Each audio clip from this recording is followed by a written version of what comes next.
hello. Hello, hello. Happy Saturday, hello. Hello, hello. There went all my sound. Hi, everybody. How you doing? Hi, Danik. Thank you for the bits. Oh, man. I didn't even empty my jar. Oh, and my jar's got all this problem. Oh, my God. Hold on. I gotta fix you, jar. There we go. Gasp. So this is a very old commission that I have been extremely bad about getting to this person. I feel so bad. And they've been with us for a long time too, so it's even worse. So I gotta make it up to them by streaming it live, A, and B, hopefully I'll get them some other stuff later. And then if I get done with this before too late, I'm gonna do this guy. I'll explain this later. I won't do it right now, because if I don't get to it this stream, I might do it another stream. So let's just do this one for now. No, this is an actual pet of a friend. They wanted me to do, it was like a quick commission, one of the 5x7s, and it honestly kind of got left behind, and I feel really, really bad about it. It was a long time ago. She is a cutie. She always licks her eyes, so I've got her licking her eyes. She also has a really gimp arm that they wanted me to put in here for sure. So it's kind of broken, but it's not like broken, it's just deformed. It's kind of really adorable though. Here, I'll throw up a picture so you guys can see. She is really cute though. For some reason, I don't have her name. Like this cutie, I don't have her name. I don't know why I don't have her name, but I don't have her name. But this is her. See how she's got this kind of gimpy arm? The poor thing. It's so cute though, but I feel so bad because she's obviously a sweetheart, obviously. You know, but isn't she just, oh my god. They have the cutest damn smiles. But yeah, the arm just doesn't really work, so they wanted to make sure I got that in there. So it does look a little jank here, but it's on purpose. And then I've got some mealworms and a cricket. The cricket kind of looks like a grasshopper, but that's okay. It's a size thing. Yeah, you know, I've done probably 3 leopard geckos and a couple beardies, like bearded lizards, bearded dragons. And everybody has said they're fantastic pets. Also, Crickens, I don't know if you saw on Instagram, but I sent out yours today. I gave you a tracking number. So let me finish drawing this lady. Danik, thank you again for the bits. Welcome. Something I sent of yours too went out. What did I send you? No, I can't remember now. Maybe I didn't. Maybe it wasn't you. Ah, anyway. I'm misrepresenting things. So I also added a little slideshow over here now, so there's just random. I honestly downloaded everything off my Instagram and just put it into a slideshow over here, so it's basically just my Instagram on, you know, on playthrough, but whatever. It's a little bit more informative than what I had before. As much as I like a little gif of me, I thought it was more important that, you know, it's got its own thing going on. So let me see. How are you guys though? How's everybody doing? I see it doesn't have a background. So let's get that in there. Hold on. Alright. That should work better. Is that there? Yeah, okay. Cool. How's everyone's week been? Do I want this to be over here? Get this here. Yeah, sorry, there's not a tarot card this week. I just have to catch up on all these outline commissions I have. I feel so bad. So it's, if I'm not doing one of the pet and armors, I'm doing one of these small ones, and I owe a lot of people small ones. So I think for a little bit, until I catch up with these, I'm going to be doing these probably on stream. Gotta put my personal projects on hold, because I have previous, you know, promises. And I should have been doing that instead, but I thought I'd be able to manage it all. Lo and behold, that's almost impossible. Hey Geo, how you doing? Welcome.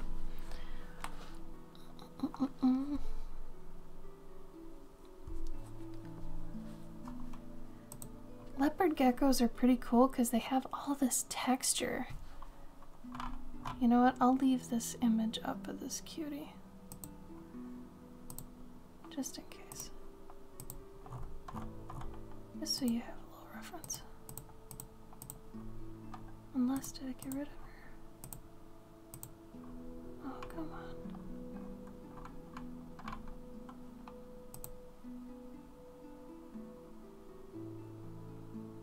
That's okay, Gio. This is the perfect time to do it.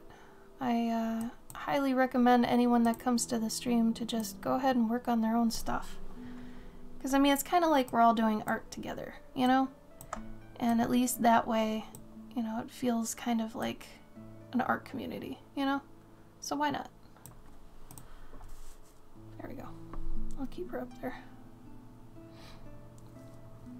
Just for a little bit. But yeah, they have all these dimples, and they're adorable dimples. I love them.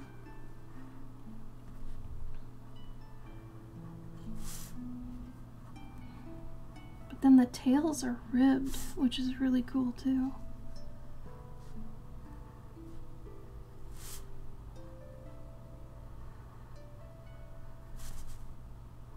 So I wasn't planning on this being a long stream at all today. I know the past couple I was on for like 5 hours, but this one is gonna be not so long because I am not feeling well. If I start to feel better towards the end, I'll change that up. But as of right now, the past couple days I've been suffering from some weird things, so without getting into too much detail or whatever. You know. But how have you all been? This year is going by really fast already. I can't even believe it. It's insane.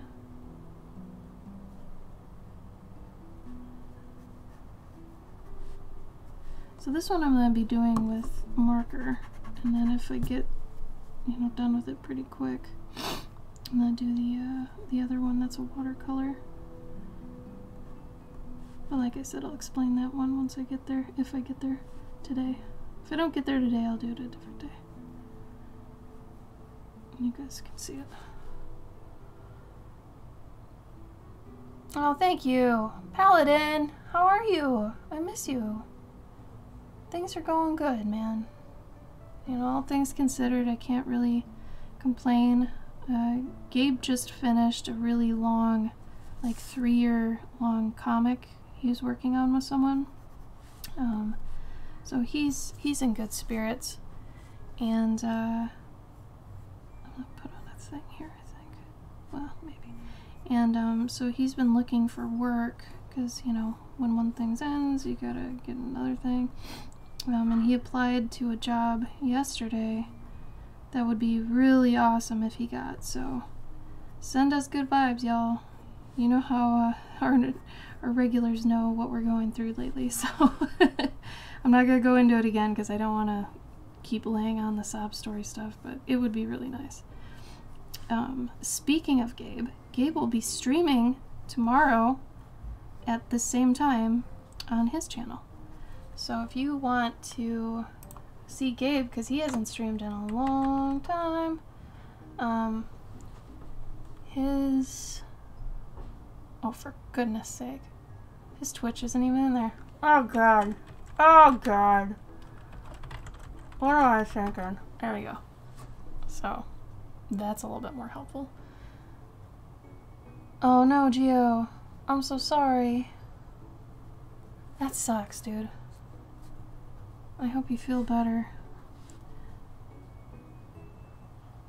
Mine has been more physical. I've been having, like, this is gonna sound so dumb, but, like, adult acid reflux stuff. So I have not been sleeping well. I've been having to sleep at, like an angle.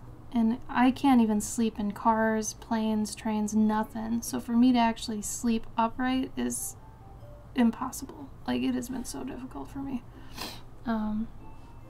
So that has really sucked. And I think it's because I started weightlifting recently, and I got really sore the other day, and I took a bunch of ibuprofen.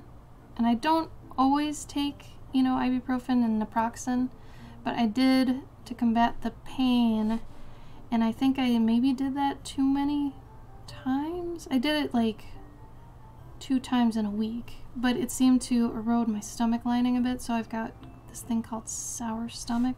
I've had it before, and I had to go to the ER for it a few years ago because it was so painful. It was ridiculous. But I usually never have health problems. I'm very lucky. I don't usually have health problems or anything that, you know, keeps me from doing a lot of the stuff I want to do. Luckily, I'm very, very fortunate.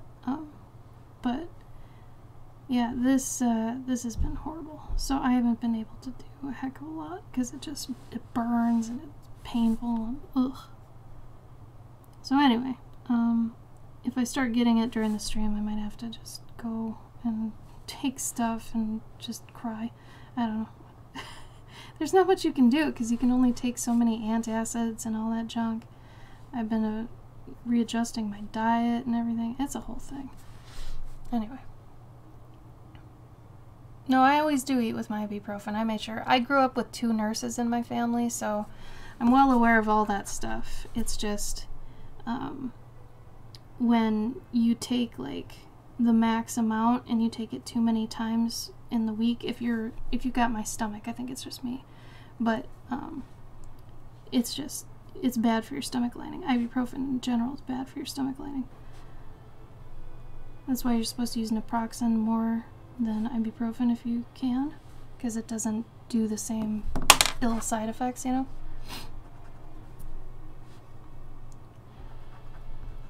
Yeah, and Tylenol is basically the same sort of thing like the naproxen. So, over-the-counter meds, you just gotta be careful because stomach lining, you know.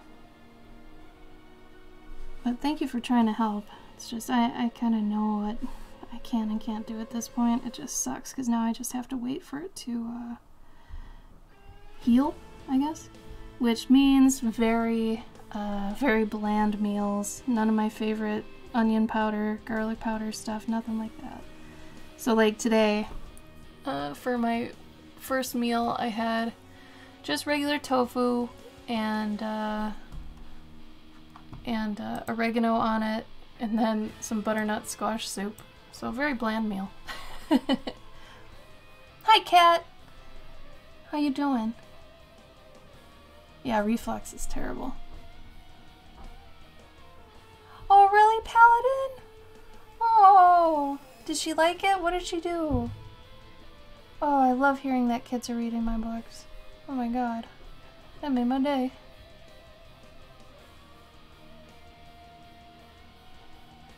Hey, Jen. Thank you. Yeah, I'm fine. It's just, like I said, I never get sick or anything, so this just kind of sucks because it's like, oh my god, acid reflux. It's such an adult problem, and I feel so silly for it. Yay, Desperado! So this is her baby. And Desperado, I don't think you ever told me her name. In all the emails, I didn't see her name. Maybe you told me in Discord, but I totally forgot. Totally forgot. But yeah, she's licking her eye. She's got the mealworms and the cricket. Satara, you did tell me that at some point. Now I remember that. I just don't know where it was. So this is Satara. Beautiful, sweet baby. And she's got all these cute lumps and things on her tail. I love her. She's kind of got an underbite, doesn't she? I explained her gimp arm already. It's so cute. I know it's probably crappy for her, but she does look really cute with it.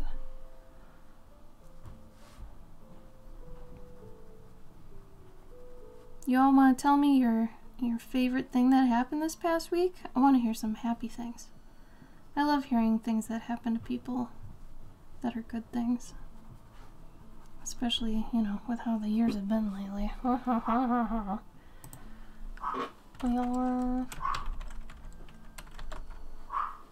Alright. Desperado, do you want me to add anything to this now that you're here? Before I start coloring it? I put a sun on her shirt because on her tunic, because you said she enjoys sunbathing. So I thought she'd be you know, a warrior for the sun. I thought that'd be cute. Little details, you know. Chancho's losing his damn mind right now.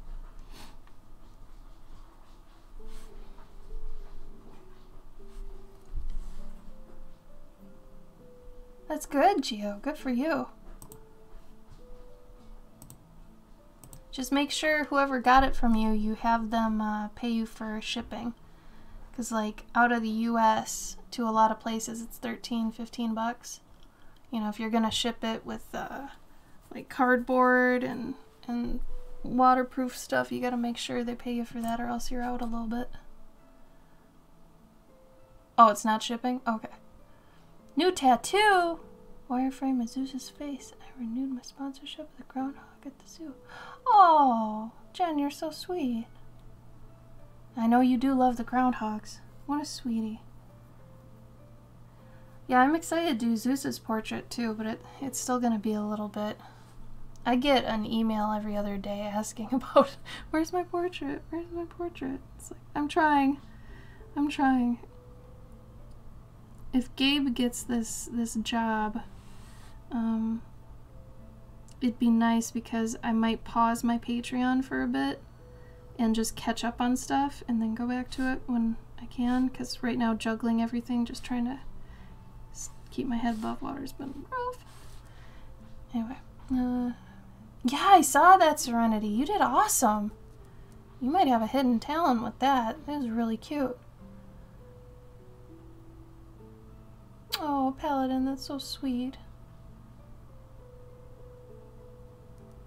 Oh, I love your little girl. She sounds amazing.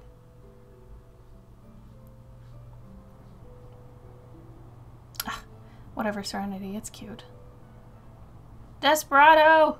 Did you want anything added to this before I color it? Now that you're here? Or do you just want me to go?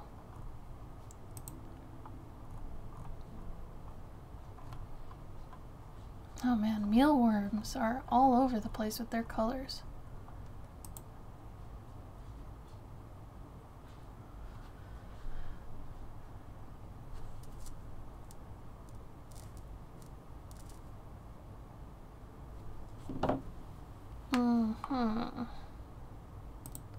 Let me see. She has a certain color tongue. Did I give you my address for paying? I got it from your PayPal, Cat. And hopefully that one's right, because I sent it out today. Yeah, it was in the PayPal email I got. So, like I said, I hope it's okay. If you want me to whisper you the tracking number, I can. Because I've got one. Though they're kind of useless when they get to a certain point.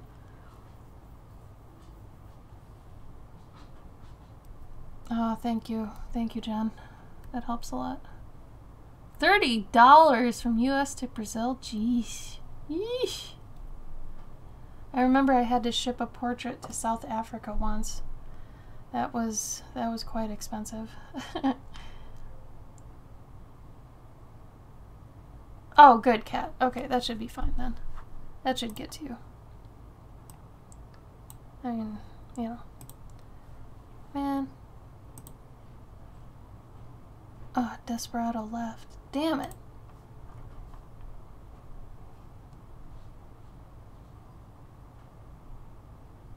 Well, you should, Gio. That's always a good feeling. And you know, once you've done one, then you kind of get the feel for it. You understand how, you know, it works, and then you get more confidence, and then because of that confidence, you get more people wanting commissions, and on it goes. At some point, though, you have to learn how to say no, and that gets to be its own beast. Let's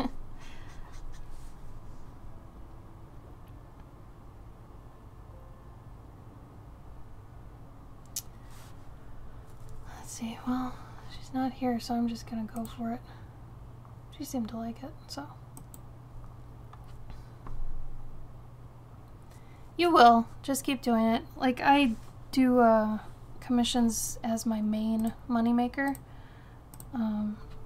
next to my Patreon, and I just started off doing them normally, and then the thing is, you kind of want to get a certain thing that you're really good at, and, you know, obviously don't do fan art, but, you know, figure out what you like drawing the most. You know, is it animals, is it people, is it portraits, what? And then, you know, try to advertise that you do that, you know, and eventually you'll get enough commissions to make a book that shows like all your examples, and then that book will help you further sell commissions, and it's a cycle then, and you can keep using the things you've made to sell more things. So it's kind of how it works, honestly. Oh shoot, I knew I'd forget. Hold on. Hold on. Dave, can you grab me that ATC on my desk, that print?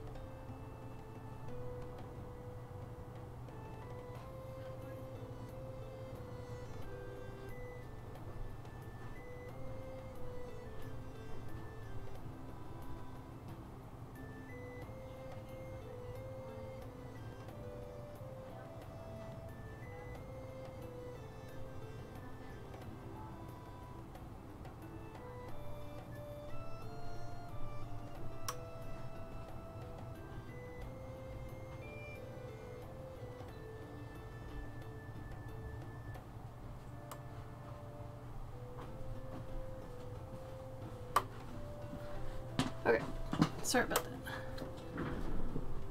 No, not even Skyrim fan art. Paladin, you know my buttons. Alright, so I'm gonna show you guys real quick. I started a new tier on my Patreon. So they're ATC cards, and I made a bunch of them last night. But most of you saw me actually make this one live on stream. If you weren't here for it and you'd like to see this painting get watercolored, it is on my past videos on Twitch. So you can definitely see this get done. And now they're ATC prints. So every month you get a different painting of mine for $4, and on the back I write a little story about it. So this has a little story about this little guy in the window. So it's kind of cute. But every time I make a new card, it's going to increment, and then it'll be every month, and then I'm not selling these anywhere else. So once February's over, you can't get this anywhere else anymore. I'm just not going to offer them or anything like that. So if you're interested in those, and they're trading card size, so it's pretty cool. You can get them and keep them in like a, you know, binder like regular trading cards and stuff, and they're really nice cardstock. So actually it's Bristol, because Bristol takes nicely to the watercolor look. So I'm using this for a lot of my stuff. But anyway, check that out. International can get them too, and it's only $1 more because stamps cost $1 to send overseas, which honestly isn't too bad. So I'm totally cool with that.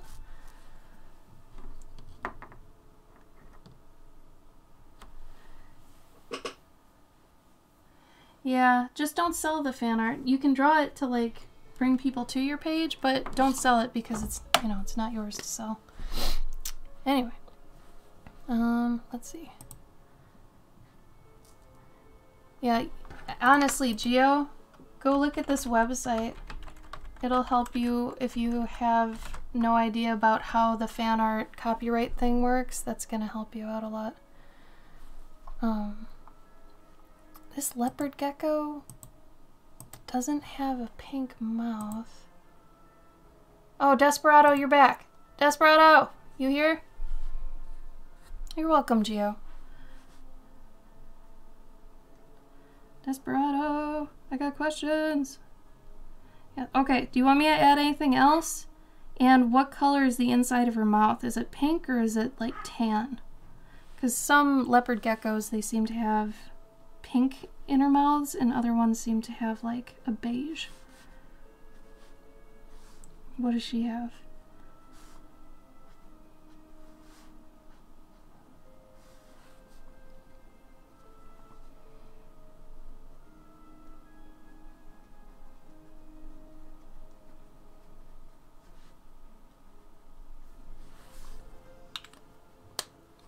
Aren't they Paladin? I think so too. It's pink inside? Okay, cool. Whew. I almost just went with it before, you know, because you left and I was like, where's she going? I don't know what you want. Okay. Let's do this pink then.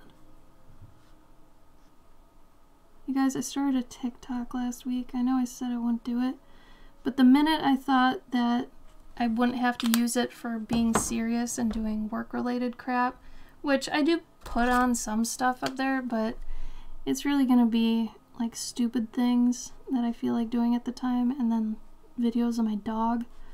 So if you want to follow me on TikTok, I'm on there too now, but like I said, it's gonna be dumb stuff. I'm making sure I do dumb stuff, at least to keep, you know, things not as serious. For some reason, Instagram just seems so much more serious and businessy lately. I don't know what it is. It's probably just me, too. Desperado, what color are her eyes? Are they like a kind of a brown? Is that what that is?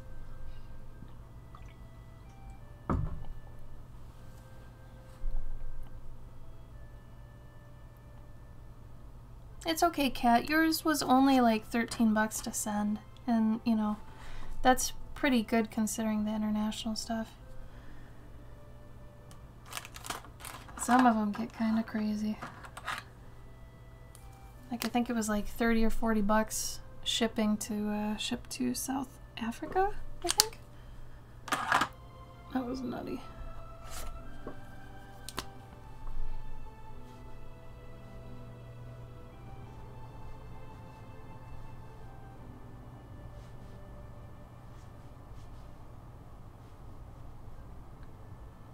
Brown? Okay, cool. Thank you for checking.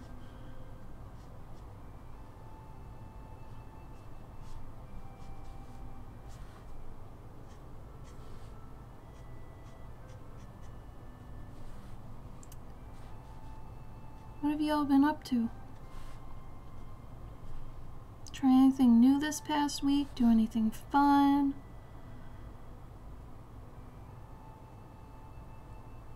Eat any good food?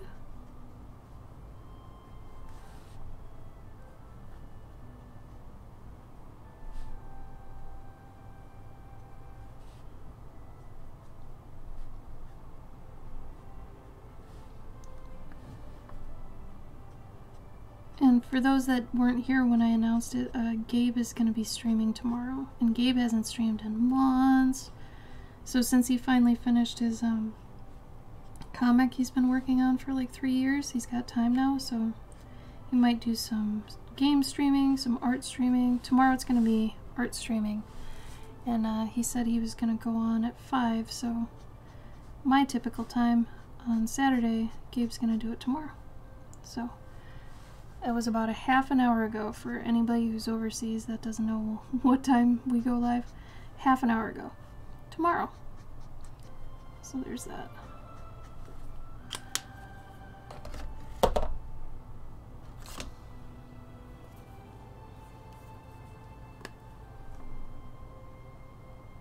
Oh, that's great, Kat. Way to reprogram your mind. That's hard to do. But gratitude always seems to be like a nice little quick fix, you know? I mean, if you do it every day, I think it's more long term, you know? But anytime you take a moment to be thankful for what you got, I think that's gonna put you in a good mood. As best it can, at least.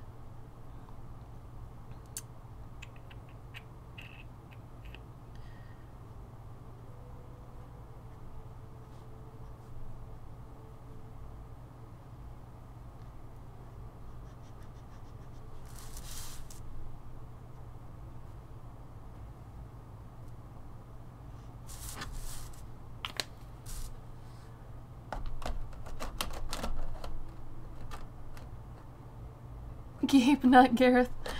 You can call him Gareth. I'm sure he wouldn't mind. Well, you'll be able to watch it at a later time at least if you want. So that's something, I guess. Let's go with a lighter brown so you can see.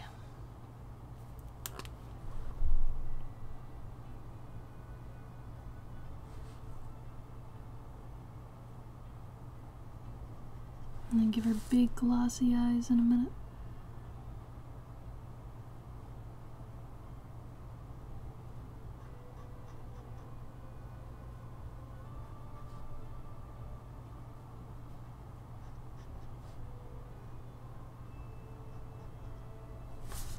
And these little mealworms. Are mealworms the same as grubs? For those of you in here who are really up to snuff on this stuff, are they the same thing? Is there a difference? Oh, thanks, Paladin. Are streams usually more like crazy? People tell me that my streams are really relaxed, but I don't always know what that means. Like, is it just, am I chill? Or is it the music? And are other people usually just screaming? Like my dogs right now?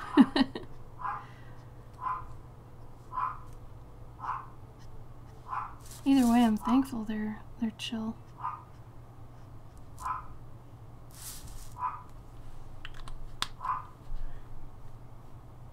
Oh, thanks, Desperado. Is it really? Oh, man. It is so different in my head. I'm glad it's calm, though. That's good. I'll try to keep it that way.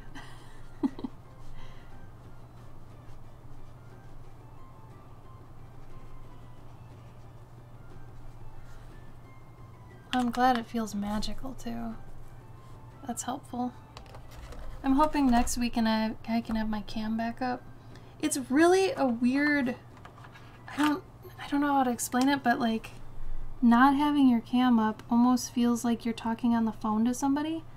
But when my cam is up, it feels like I'm actually talking to you. And like we're closer or something. And I know that's weird.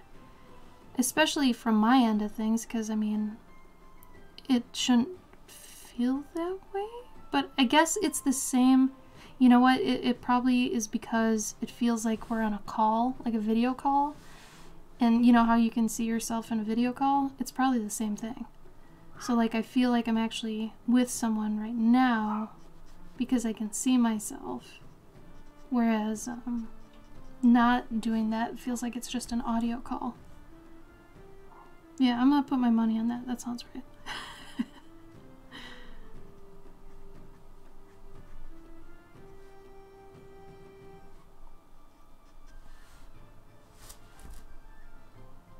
I'll do the chainmail in a minute.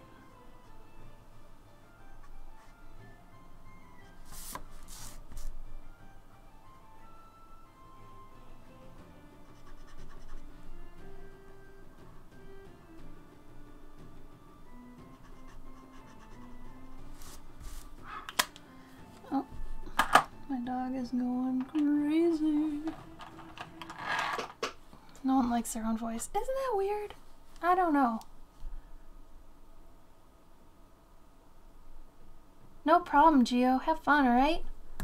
Thank you. Have fun on your commissions, okay? Enjoy them.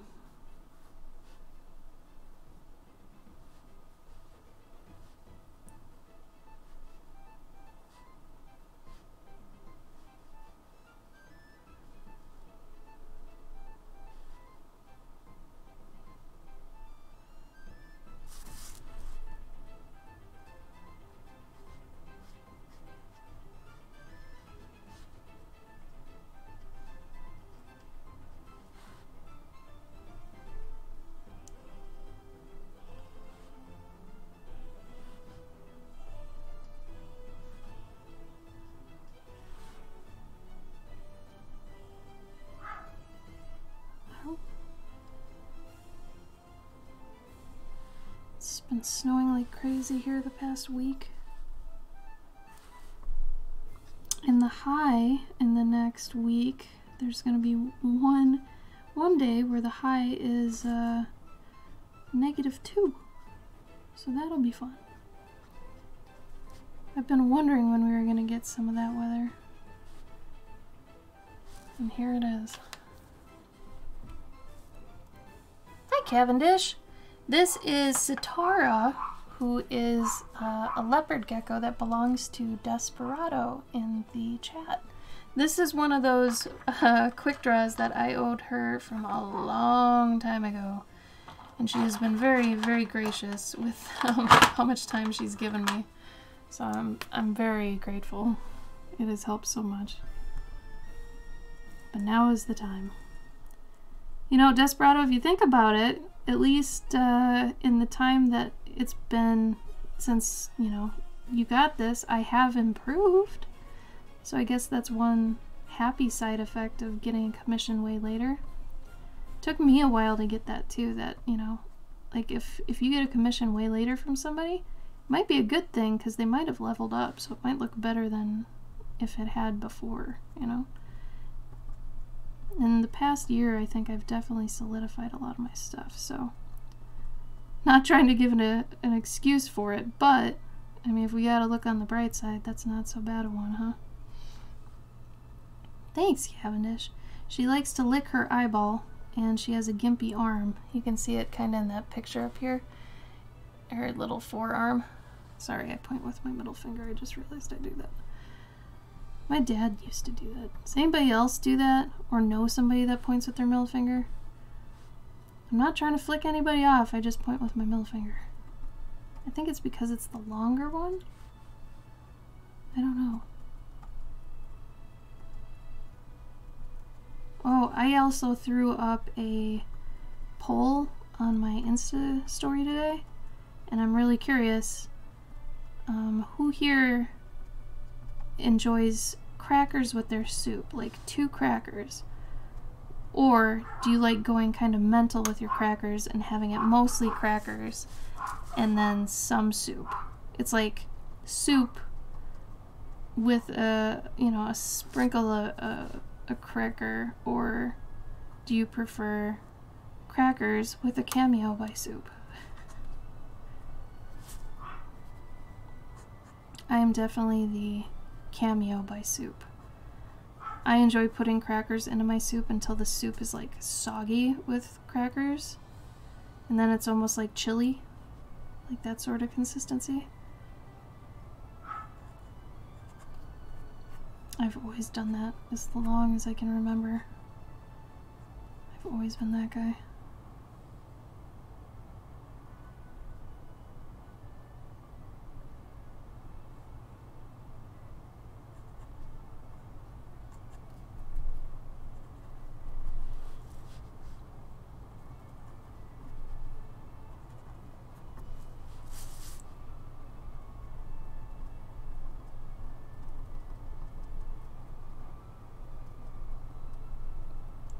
There is a little watercolor I wanted to do, but we'll see if I get to it during the stream.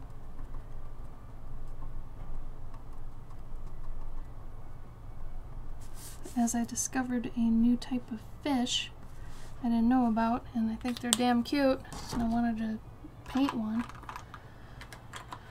Well, like I said, we'll see how that goes.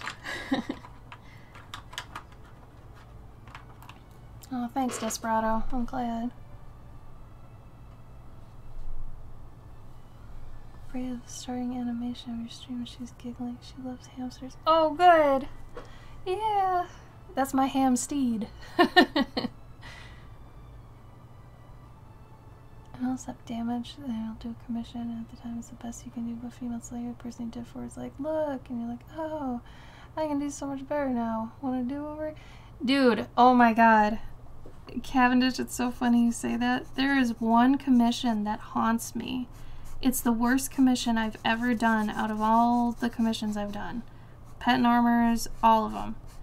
And I keep wanting to contact the person and be like, hey, I did not do my best on this. Can I maybe... The problem is I wouldn't be able to redo it right now anyway. So I was thinking if I still feel bad, by the time I, you know, don't have as much work, I might hit them up again. But I also figured if they were, you know, displeased, they would have told me. And, you know, let that, I guess, be a thing. I don't want to say a lesson, but, you know, if you are displeased with your commission, make sure to tell the artist. I think it's really important that you do. You know, they really want you to get what you know, wanted out of it. So, I mean, you know, make sure you contact them if you're not happy. And they never contacted me, so I guess they're happy. Yeah? Maybe? Hopefully. But yeah, it was not my best. Oof. I don't even think I put it on my Instagram, I'll be honest. I remember just being absolutely ashamed of it. And usually I'm fine about my stuff. I'm like, yeah, you know, you have this waxing, waning, like, thing with your quality depending on your mood and, you know, the subject matter and all that stuff. And there's a point you understand, okay, well, you know, I'm doing the best I can here with what's going on. They need it by this time, so, you know, you do the best you can. But there are just some that it was like, I don't know what was going on with me at the time, but it was not my best. But yeah, I mean, Cavendish, if you feel, you know, compelled to do it over, just offer it. You know, and maybe they'll want it. But, you know, I think part of just learning and growing is to just take that knowledge and kind of shelve it and use it again later if you know something similar is going to pop up. Learning from your past and all that.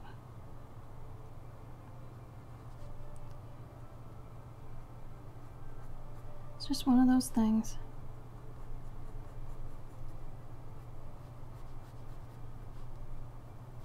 I mean, some years you even take 2 steps back, you know? And I feel like those years are kind of important because, you know, you gotta kind of push through it still. And the step back might be for a reason as well. So it's good to try to understand maybe why your quality is lacking, or, you know, what's going on with you. Because maybe there's something in your life that's affecting your work that, you know, you need to address, or, you know, you haven't thought about that could affect your work.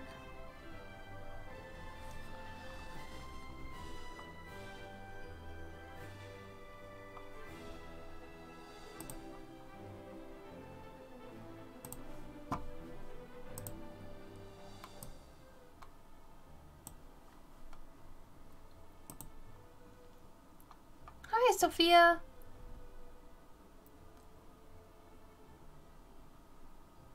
I hope it's Sophia.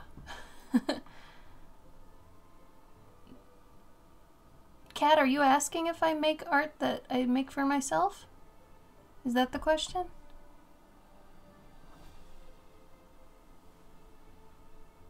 Yeah, isn't that weird, Cavendish? So I'll let you get you in on a secret. There is a print in my shop that is like 8 years old, and I don't like that it's still in my shop. because it is so old, right? But at the same time, everybody still likes it that buys it. Like, it's still one of my best sellers. And I mean, as much as I want to say I've kind of outdone it, like I'm better than that now, you can't deny that if people like it, they like it.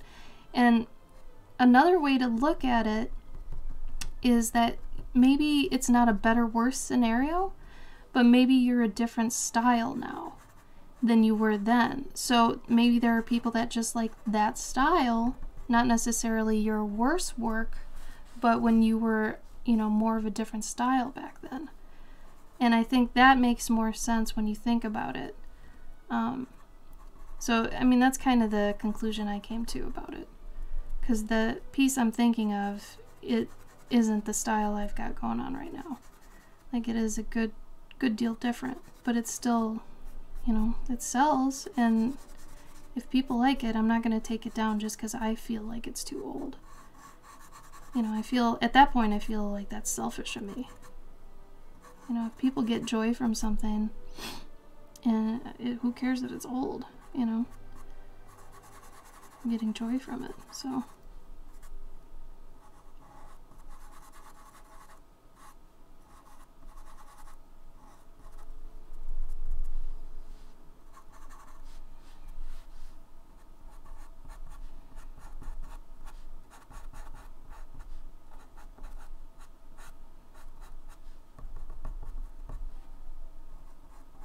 It's funny to me that they have this long toe. It's like short toe, long toe, short toe, short toe, short toe. Do chameleons have that? There's another type of lizard, I think, that had that. So the art I make for myself, that's a good point. It's complicated right now because there's art that I make that I know is made to be a product. So like, currently the tarot card project that I'm working on most of the time on Twitch, when I'm, doing that, that I'm doing because I know it'll make a good product, and I've always wanted to do one. So that's kind of a double whammy. So being a freelance artist, a lot of the time you want to think about, can I make something that I'll enjoy making, but can also make it into a product?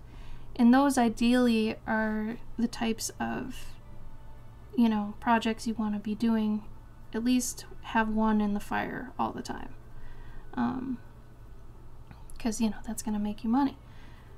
But if you're talking about like my personal projects that are just for me right now, that money isn't like playing into it whatsoever, I've got a few, and I tend to keep them on the down low. If I tell anybody, it's usually my patrons, because I don't want everybody on my Instagram knowing and all that yet, because it's usually too early where it could still crash and burn. It's like at an experimental stage and such. But unfortunately, I don't get much time to devote to experimenting with new stuff. Once I get caught up with my pet commissions, I'll be able to do that. But for the moment, I've got a few things, and I can't really execute them until I get a good chunk of time. So it is very frustrating to have all this outlying work that, the time that it's going to take to do it doesn't belong to me right now. And, I have to get them done to get my time back, so, because time is literally currency, it's money, right? So I have to be able to pay myself for the time I use to do my own things. Now, if I had a part-time job, that'd be different.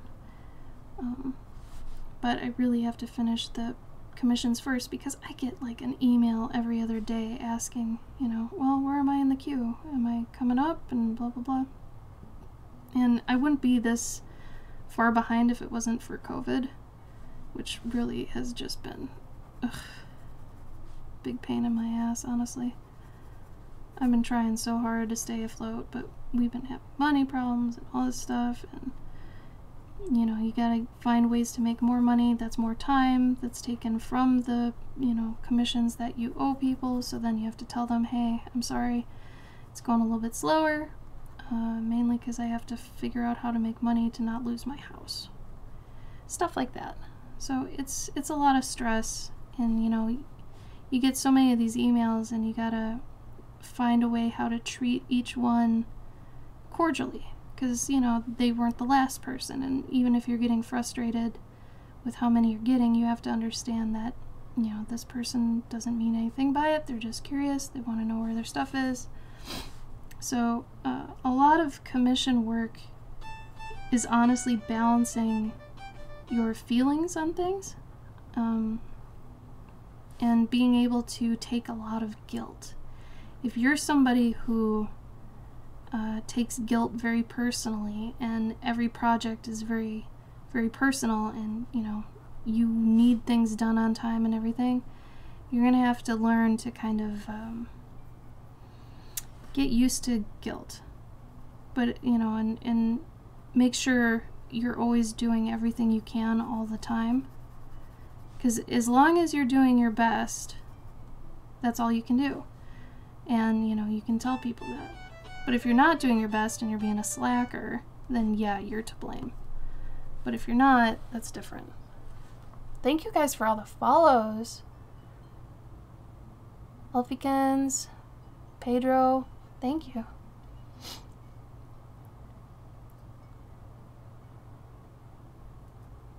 And Serenity, you might want to take a little trip down memory lane once in a while and look at your old stuff, because really, it is a nice little boost.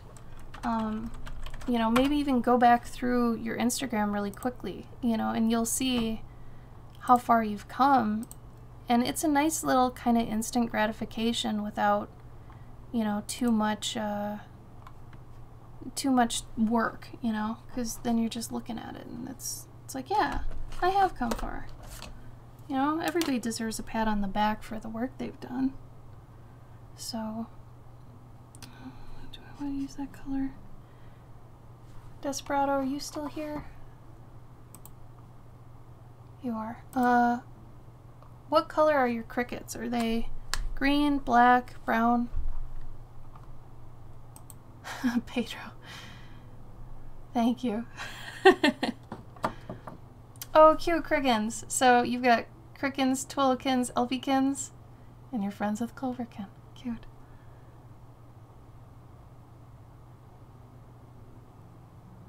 Oh, Jamie, you're too sweet. Thank you. Hi, bees. Morning. Oh, I suppose it's morning for you, huh, homie? How you doing? It's been a while, bees. We miss you. You're a cool guy. Everybody here should follow a Jar Bees. He's cool. Some of the cutest art ever.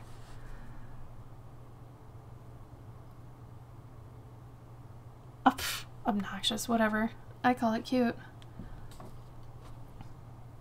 Yeah, Desperado, what color are your crickets? Oh my god. This folder I chose for the the slideshow has pictures of wall in it, which is not helpful at all. Why? I don't even think it's going through my entire list here. What is going on? I'm seeing so many of the same thing.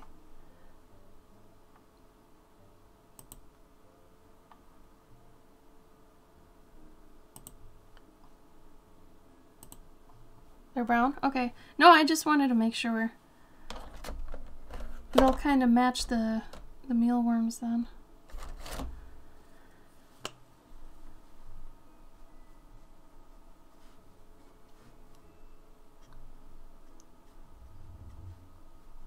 Yeah, I have a lot of stories that I've got on the back burner that are literally burning a hole in my pocket. And they're written, I just need to draw them. And those are really where my personal projects are.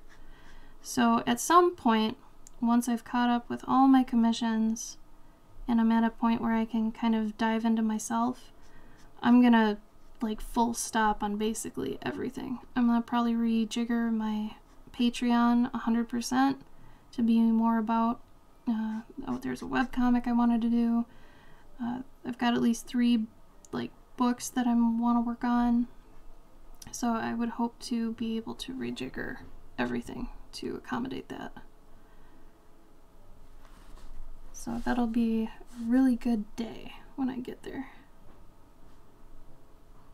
But my patience has to go on a bit longer. It's one of those things where you hope you're the underdog, you know? Like, I'm hoping really bad that this all happens. I just gotta get to that place. There is an end. It's not in sight, but I have hope and believe that it's there. And it'll be a little while, and I'll be crazy until then, but what choice do you have? You know? And at least you all will be here along the way. You know, you'll see me through it. And then maybe one day when I've got all those books out, you can be like, yeah, I was there when she was struggling. I saw it firsthand. We cheered her on. That's the sort of thing I'd like. Because I've made books. I'm capable of making books. I know how they work. I know how to make them. I know what it's like to go through the process. Just need the time.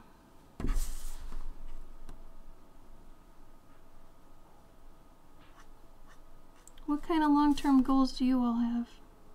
What are some things that you're really hoping to see in like a few years? Where do you want to be? Who do you want to be?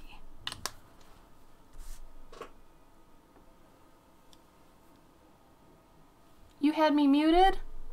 It's okay, I'd mute me too. Just kidding. I'm fun. Whatever. Gonna have to say goodnight. Oh, Paladin! Well, I'm glad you could stay for a little bit. Thank you so much for coming. We miss you. You're so wonderful. Tell your daughter I said hi and thank you for enjoying my stories.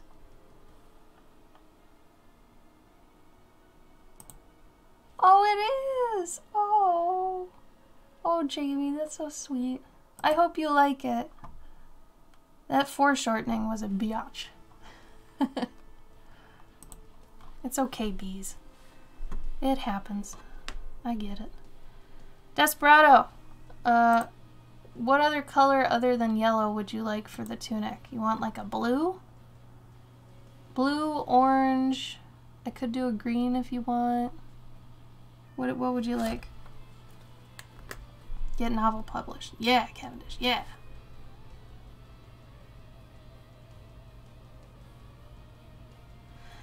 I'm trying, bees. I'm hanging in there. It's tough right now, but yeah. I mean, the fact you had me muted, I was talking basically this whole time about where I'm at, but if you want the long version, you can rewatch it. But yeah, I mean, long story short, it's hard. COVID hasn't helped, but we're doing okay. Trying.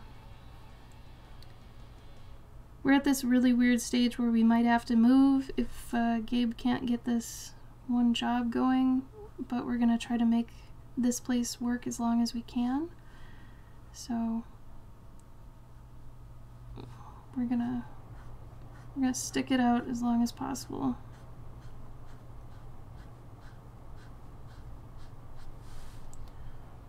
Oh, I'm so glad, Jamie. Makes you happy. Yay! And then if I want to put in a third color, Desperado, are you cool with blue? Or do you want to keep it kind of sepias? So if you want it sepias, I could just do like a tan or some crap.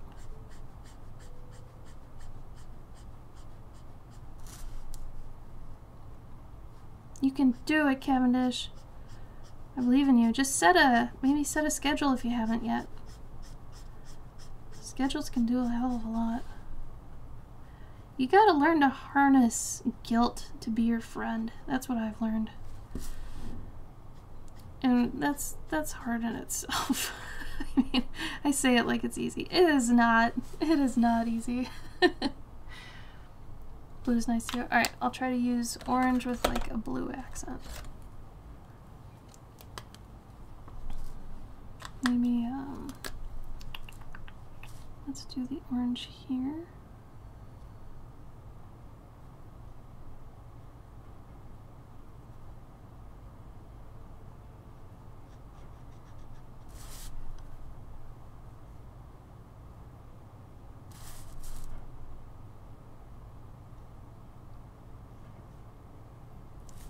I honestly don't watch any other streams. Like, I'm not the type to watch streams, so I don't even know what people are normally asking. Like, I've been doing this for 5 years now. I mean, I ask questions when they come up, but I don't know. I feel like it's all usually just chat-based. We just riff off each other, but maybe streamers are asking specific questions to their viewers. I don't know. Tell you though, lately when I'm feeling super anxious or like before bed I don't have much time but I want to like relax, lately I've been playing 2048 and I finally beat it. Like, it took me a long time, and I found out depending on which version of it you have too, it's going to be easier or harder, but the version I have took me a while. I still haven't beat the one that's on my Fitbit though. That one, there's no undo button. It's like, it's really tough. And depending, like I said, on which one you have, it'll populate more of one number than others. I've noticed that too. And it can be more difficult depending on which one you have. I know that sounds crazy and I sound nerdy, but it's true. Maybe I'll do this blue. This is kind of a...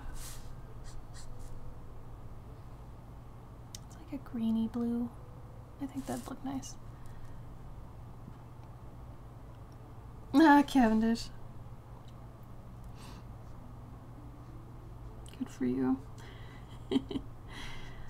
I've always felt too responsible for many things, some things that are even out of my control. And because of it, a lot of the time it makes me feel very anxious or guilty. And I've done a good job in my adult life realizing that and kind of dealing with it. I don't want to get rid of it because I feel like it is kind of a good trait to have. It's what's the word for it? Shit. Conviction. It's conviction. And I think the fact I have such conviction helps me with my freelance work. So it's not like I really want to get rid of that. You know, I have a love-hate relationship with it. But I think sometimes it can get the best of me, for sure.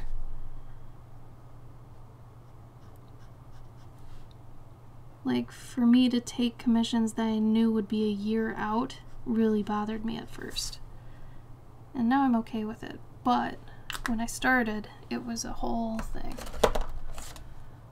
Hi, Sketch! Ooh, matching long boy and short boy. I'm not worthy. Thank you. I hope you're well, Sketch.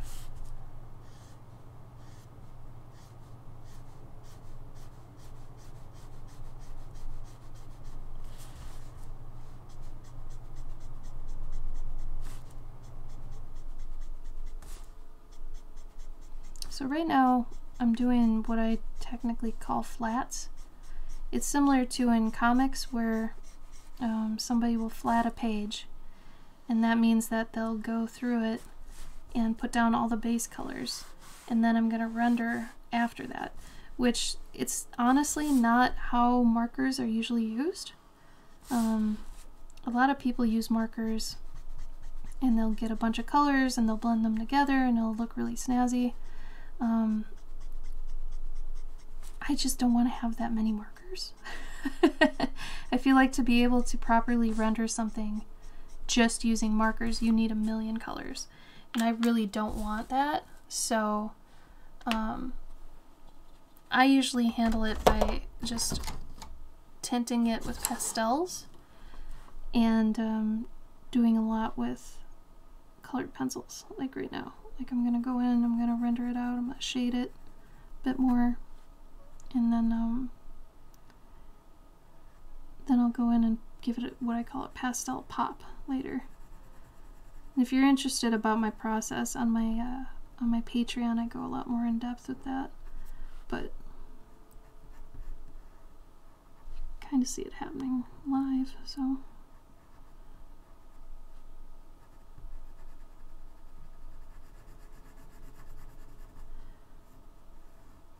Oh, I forgot to mention too, for my new tier I've got on my Patreon, anybody in here who's on my devoted Dandikin tier, you're gonna get these just free. So you're already paying like 20-30 bucks a month, so because of that you get these for free. But anybody else, you can get these for $4 US and $5 international every month, and once they're gone, they're gone. Like once March hits, this is not going to be around anymore, and there's a little story on back. So every month there'll be a new card and a new story. It's nice because then I can actually explain some of my paintings, because I feel like sometimes I'll make one and people will be like, what is this? Or what's going on in here? Or maybe they won't even notice. Like maybe somebody wouldn't even notice that there's a little caterpillar in there. So at least I get to almost make my case and explain myself, you know? So that's kind of fun. I really enjoyed making them. Like yesterday, I wrote the story, I put them on the cards, and then I printed them out and cut them, and everything's made in-house, so full control, which I really like, because I'm kind of a control freak. Who else is a control freak? I am. 100,000,000% I am.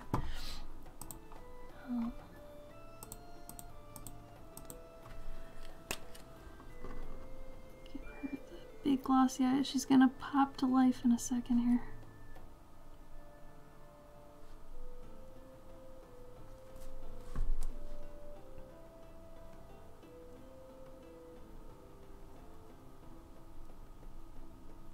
So that's the first one. I'm gonna use this other one to get even more white.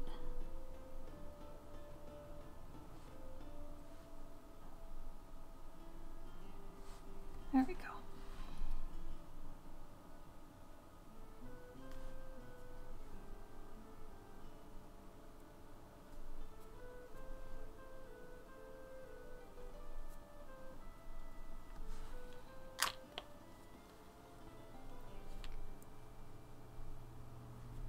Crickens, it might be both, like ATCs I've done for myself. I'm gonna try not to do Dandikin ATCs as those. I feel like, I don't know, I'm gonna ask for permission if I do before I even, you know, whatever, because some of those are really personal. Those are people's actual, you know, likes, interests, all that, so I don't exactly feel right making those into prints. Granted, they are just a limited run, but I still don't think it's right to, you know, monopolize off that, even if I did make them. You know, they are someone else's, you know, interests and things. So, if I do want to, I'm going to contact that person first. Otherwise, I think as a whole, I'm not going to. But yeah, most of the time I think it's going to be any older work I've done too. The whole reason I ended up making the tier is because I felt like my work wasn't getting enough out of itself, you know, like you'd post it online for some of it, maybe sell the original, maybe not even sell the original, but maybe if you sold it and then it's done, its life is over. So at least this way, you know, I can kind of have more people have it that might want it. So I feel kind of good about that. But yeah, it just feels weird because you know, you make art nowadays and you post it online, and then once it's posted, it's just kind of, you know, that's its life. And if it sells as a print, cool, then it goes on forever. But some pieces don't, you know, and for the pieces that don't become prints, you know, they just kind of, they go away.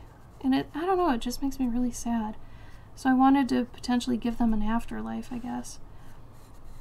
So you might get, you know, ATCs that are, you know, older stuff that I really liked that I maybe wasn't able to make into anything big. They might be character cards of characters that I used to draw. You know, it's gonna probably be all over the place. I'll be announcing it though, ideally before the next month, in case, you know, you don't want to be on there. But yeah, I just wanted to get them out more so that the art could do what it does best.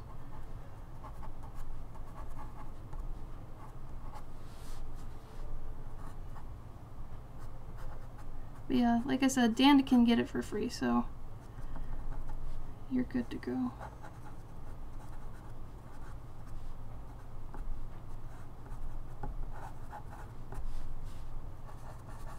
I mean, you're on an ATC tier already. It seems silly to not include them.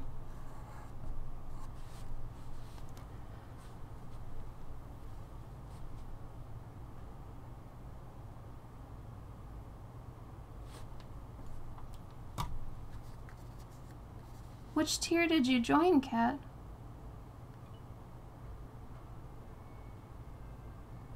Oh my goodness. Oh, did you do the year one? For anybody who is considering it, you can do an annual sign up, which does save you a good amount of money. Oh, awesome. Thank you, Kat. Well, luckily you also get access to all the digital stuff too, which is really fun.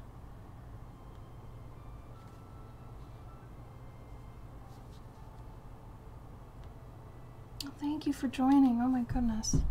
You are a sweetheart. Night Sketch, thanks for coming. No, Kat, don't worry about it. So, I mean, the fact you did annual, that should be more than enough. Don't worry about it. I mean, it's, you know, that would only amount to like $12. Yeah, don't worry about it. So it's $12. The fact that you signed on for a year, let's call that a perk.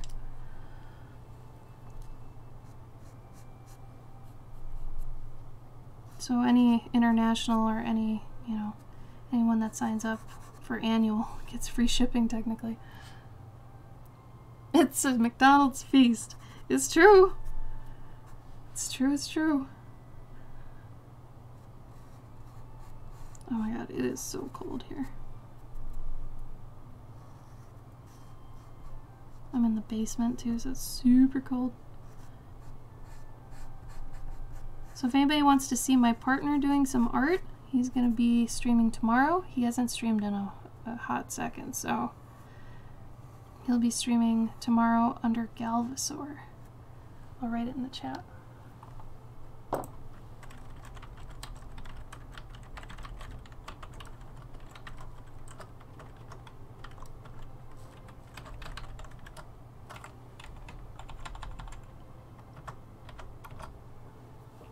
And his style is a bit more gritty than mine, but I mean, he's a pro comic artist, so it's gonna be a little bit more gritty, you know.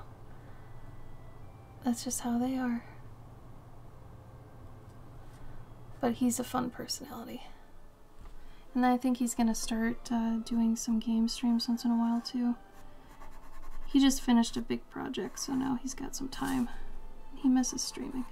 He misses you all. Man, the last time he streamed was on New Year's Eve with me. So. Oh, Kat, I'm so happy you're on. Thank you so much again.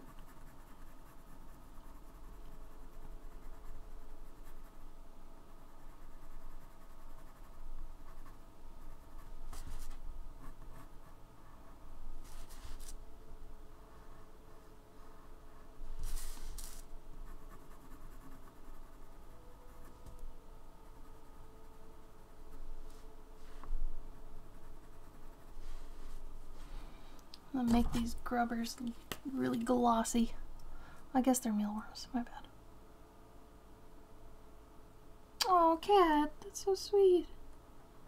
I'm so happy it brings you smiles. Honestly, that means the most to me. Other than getting it out because it's in my head, I like knowing that it makes other people happy. I really feel like that's like a calling, you know? Like, it's one thing to see your ideas realized, but it's a whole nother deal when you realize that they're making people happy. And that's kind of addicting, and I don't know if that's bad. Is that a bad addiction when you know you're making people happy with what you're creating? I don't know. I've never thought of that. That's so strange.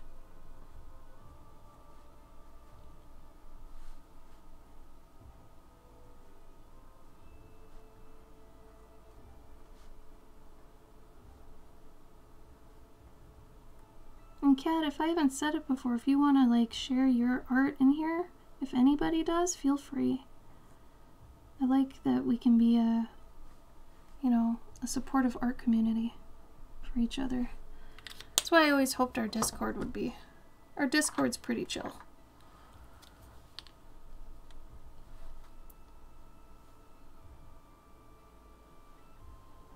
Good point, Kat. Good point. Everybody wins.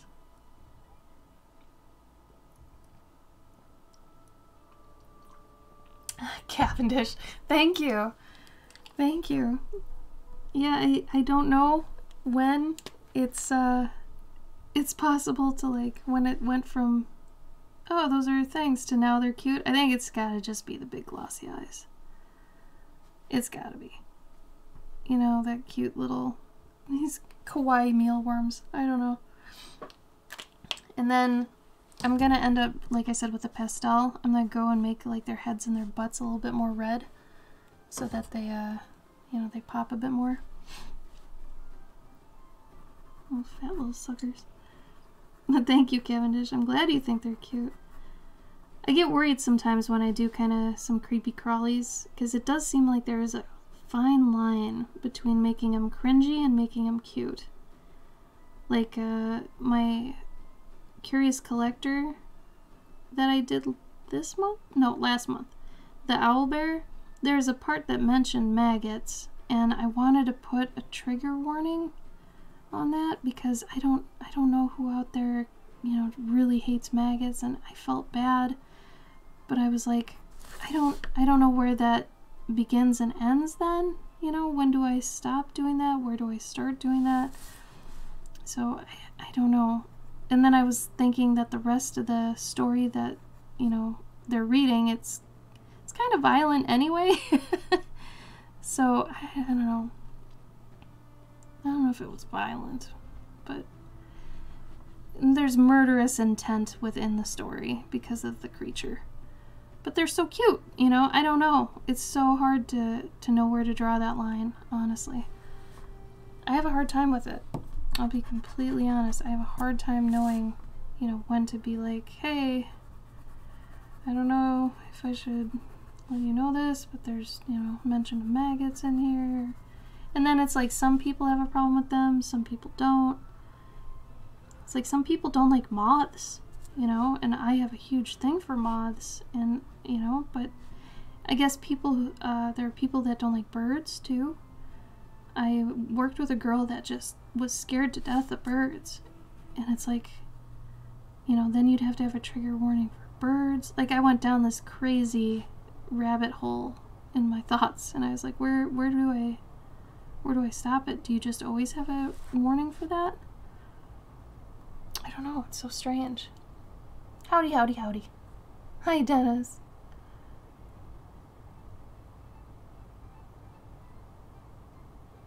If you want to, Kat, yeah.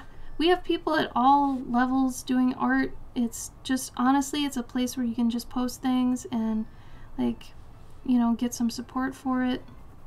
We have critique-specific channels, so if you do want critique, you can get it there. Otherwise, we just have areas you can share and just walk away and not have to worry about somebody tearing you up, you know? because overall we just want to push people to create, whatever that means. We have people on there doing leather working, we have wood burners, you know, a whole bunch of people. It's just art, you know, it's not just illustration, which I've become very proud that it's more of an all-inclusive arts area. Because I am a firm believer that all art can influence all art, you know? Like sculptors can influence 2D artists and vice versa and all that stuff. Heavy belief.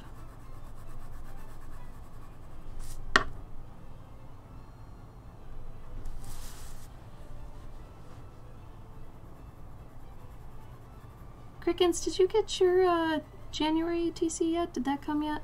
I'm curious if the mail has fixed itself yet. I'm wondering when that's going to happen.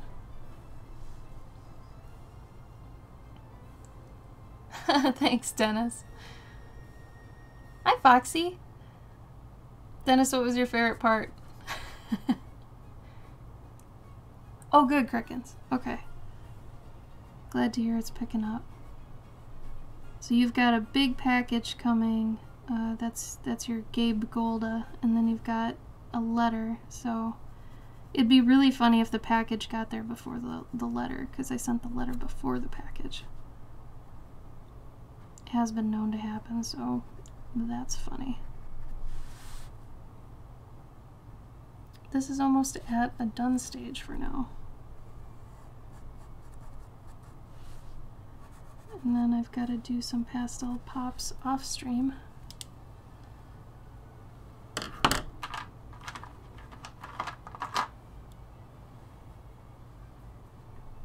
Aren't they great? I'm really proud of everybody that's in there. They keep creating too. That's the most inspiring thing. They'll make something and then just keep making things. I think that's, honestly, that's the best part of an art community, is you just keep seeing everybody making things. It's inspiring. I think that's the purpose of it.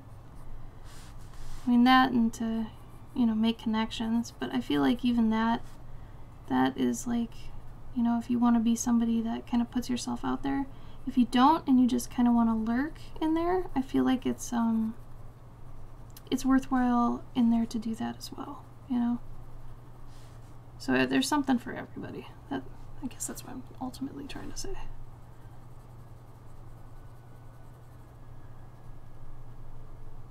And Gabe and I try to be active on there as much as we can too.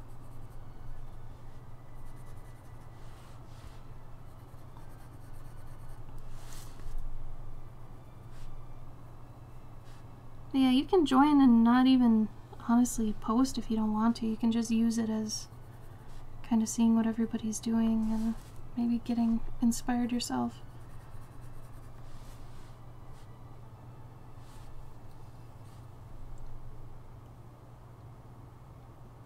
Forever Grumps. So, yeah, you know, I thought about it because I didn't want to end that story talking about how if you just show them some love, you can fix them. You know, some people don't want to be fixed. And honestly, I was writing that from a personal standpoint. Like, I am kind of a grump. And I mean, you know, I'm happy most of the time, but I'm a realist, you know. I'll look at things how they are and kind of treat it how it, you know, seems like it's going. So, you know, when I was writing that, I was thinking, man, you know, I could do the whole, just show them some love and they'll be kind to you. Nah, man, not only is this a wild creature, but, you know, some people who are grumpy, and I worked at a nursing home for like a decade, right? I learned that some old people who are grumpy enjoy being grumpy. Or they have good reason to be, and they don't want to change, and you don't have to change them. That's just how they want to be. And if they're not really hurting anybody, let them be. If that's how somebody just kind of wants to be, let them do it. So I was kind of just encouraging them to, I guess the end of it's more about respect. And that's all there is to them. I mean, at least they're not an alpha predator, right? All the things that were bigger than them could put them in their spot. So, you know, But yeah, I saw it more as a mutual respect issue. Yeah, Cavendish, yes. It's that same sort of thing. You want to kind of, you know, call upon something in someone, whether it's a competitive fire or maybe just an inspirational fire. I feel like people work differently. Some people get jealous and they want to make something out of jealousy. Some people, you know, want to make something that, you know, could be seen as a companion piece to something else. Like, motivators everywhere of all different kinds, depending on, you know, the people. And I feel like that's powerful. So if you have a group that has all these different types of artists and people of all kinds, then, you know, you've got a good degree of just creative fire going on in there. And I think ultimately that's going to help. You know, that's a worthwhile place to even just check out.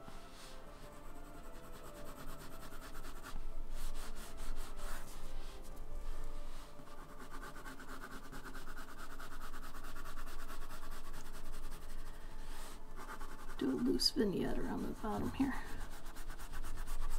And then I'm going to do a quick little watercolor of a fish, because that's what's up. I'll explain the fish too.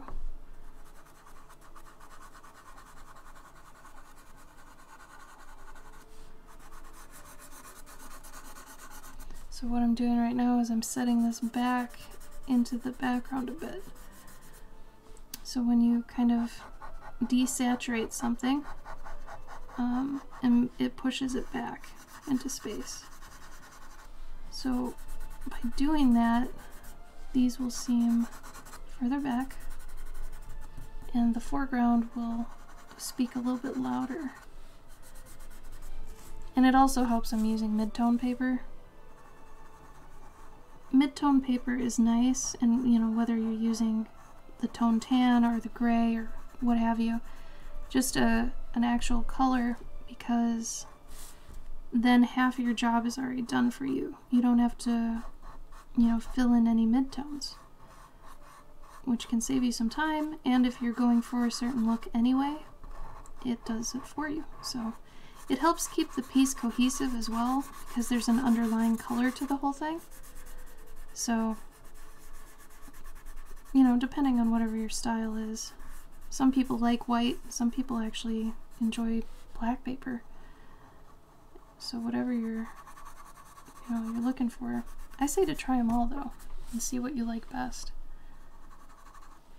The whole tan thing just works with my aesthetic though, so I just go with it.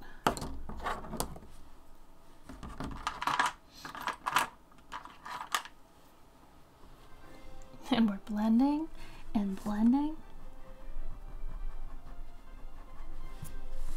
Are you quoting Edward Scissorhands? We blend and blend and blend. Blending is the secret. I know that movie backwards and forwards. Like, I can quote only a couple movies front to back, start to finish, and that's one of them. The other one's The Crow. What about you? What movies can y'all quote? Like, let's say to 85% accuracy.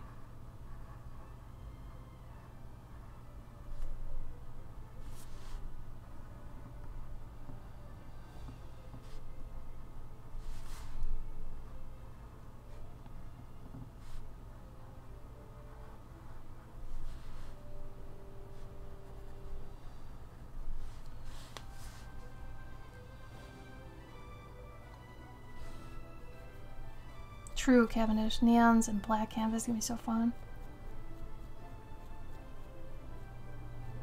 Tropic Thunder, really? I wouldn't have guessed that, Dennis, but that makes sense. Oh yeah, Princess Bride. Matilda? Cute! I haven't even seen Matilda the whole way through, but I feel like I'd like it. Like, if I watched it now, I feel like I'd really appreciate it more than when I was a kid. I know that probably sounds funny, but I think that. I think that is true. Hi, Esling! How you doing? How was your evening? How was your day? How was your week?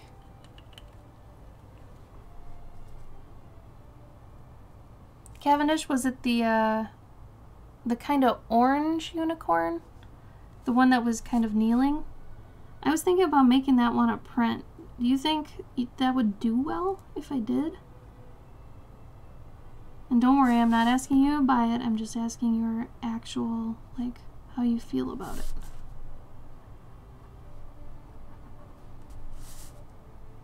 So I was thinking about it, since I don't have, like, I've maybe drawn 3 unicorns in the past 5 years, and I can picture them in my brain. And it's funny to be a fantasy artist and to not be doing, you know, unicorns and dragons. Though I do have a dragon project in mind, but it's not really, like, anything crazy. But I'm so glad that cottagecore became a thing to kind of explain the whole Beatrix Potter, Secret of Nim, all these, like, tiny worlds things, because there wasn't really a name for it when I started doing it.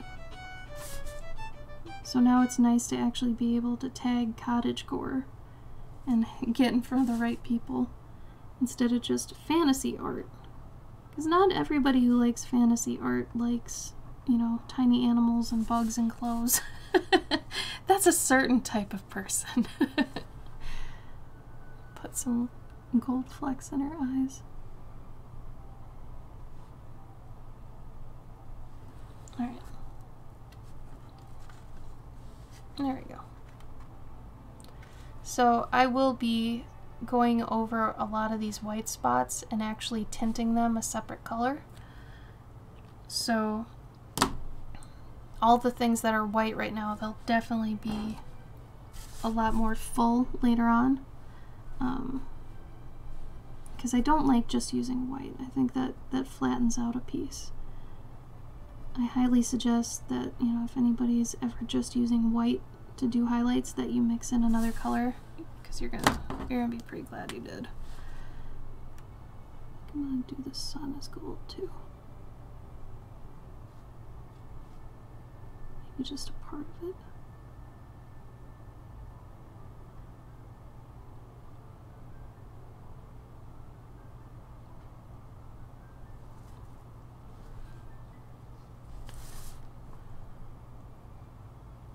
Hi Sky, how are you? Welcome.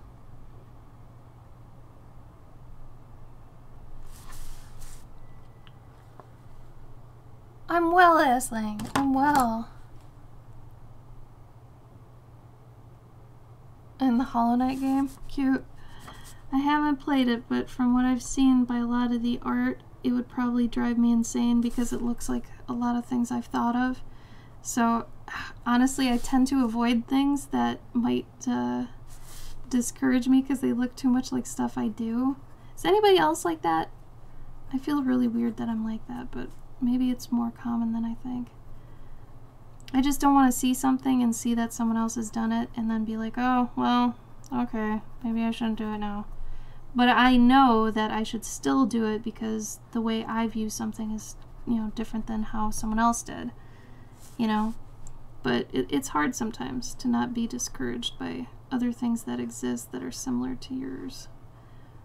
But then you got to remember that, you know, your experience is always going to be the one thing that makes whatever you do different than whatever already exists. Because your experience is what's completely unique. No one has been through exactly the same scenario of events that you have, and that's what's going to give your creative stuff a spin. It's just hard to remember that.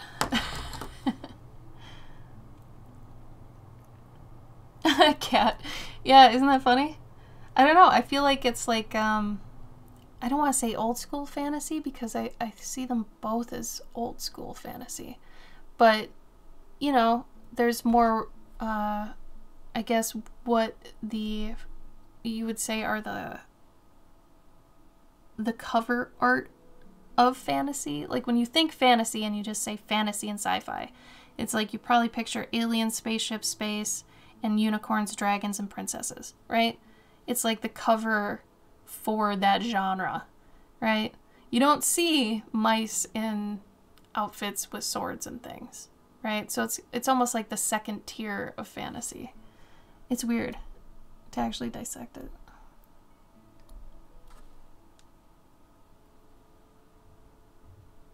Good to know, Cavendish. Thank you. I think I might then, just to have it. It's really nice. I figured out how to make really quality prints at home now. So that means I can try a lot of, like, test the water on a lot of prints and see what does well, because that's the hardest thing about selling prints. You think you know what'll sell, and you just, sometimes you just don't. You know, just because you like a piece of your own doesn't mean everybody else will. So sometimes you actually have to test the water, you know, and put something out, see how it does. And that goes back to what we were talking about earlier, where one of my best sellers, I had no idea it would be that. And I'm very surprised, and that's how it is. So finding out that stuff is important. But usually it is a very big trial and error scenario. Okay, I think we're good with this for now. I'm gonna have to do some stuff off stream for it, but I think this is good. Desperado, you still here? How's she look? Then I'm gonna do a quick little painting of a fish. Yes, exactly. So Cavendish, that's another thing. And especially frustrating for a lot of artists when people are like, oh man, I'd totally buy a print of this. If you ever say that to an artist, you better be serious that you would buy it. Because otherwise they're going to take that as, oh man, maybe I should. And they'll put all that effort into making it into a print. And it is a lot of effort. And then, you know, they'll put it up and they'll be all excited to put it up. And then no one buys it. And it's like, well, where were the people that said they would buy it? You know, where are they?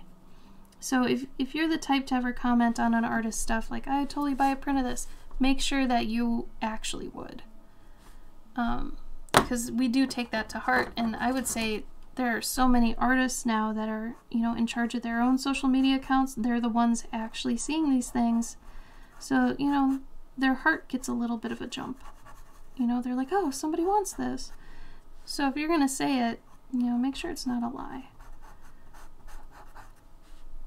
Actually mean that you would. Okay, I think this is good. Hi, Sunny Boy. No, so two things. Print on demand sites aren't the best for two reasons. Usually they hike up the cost too much for the end buyer.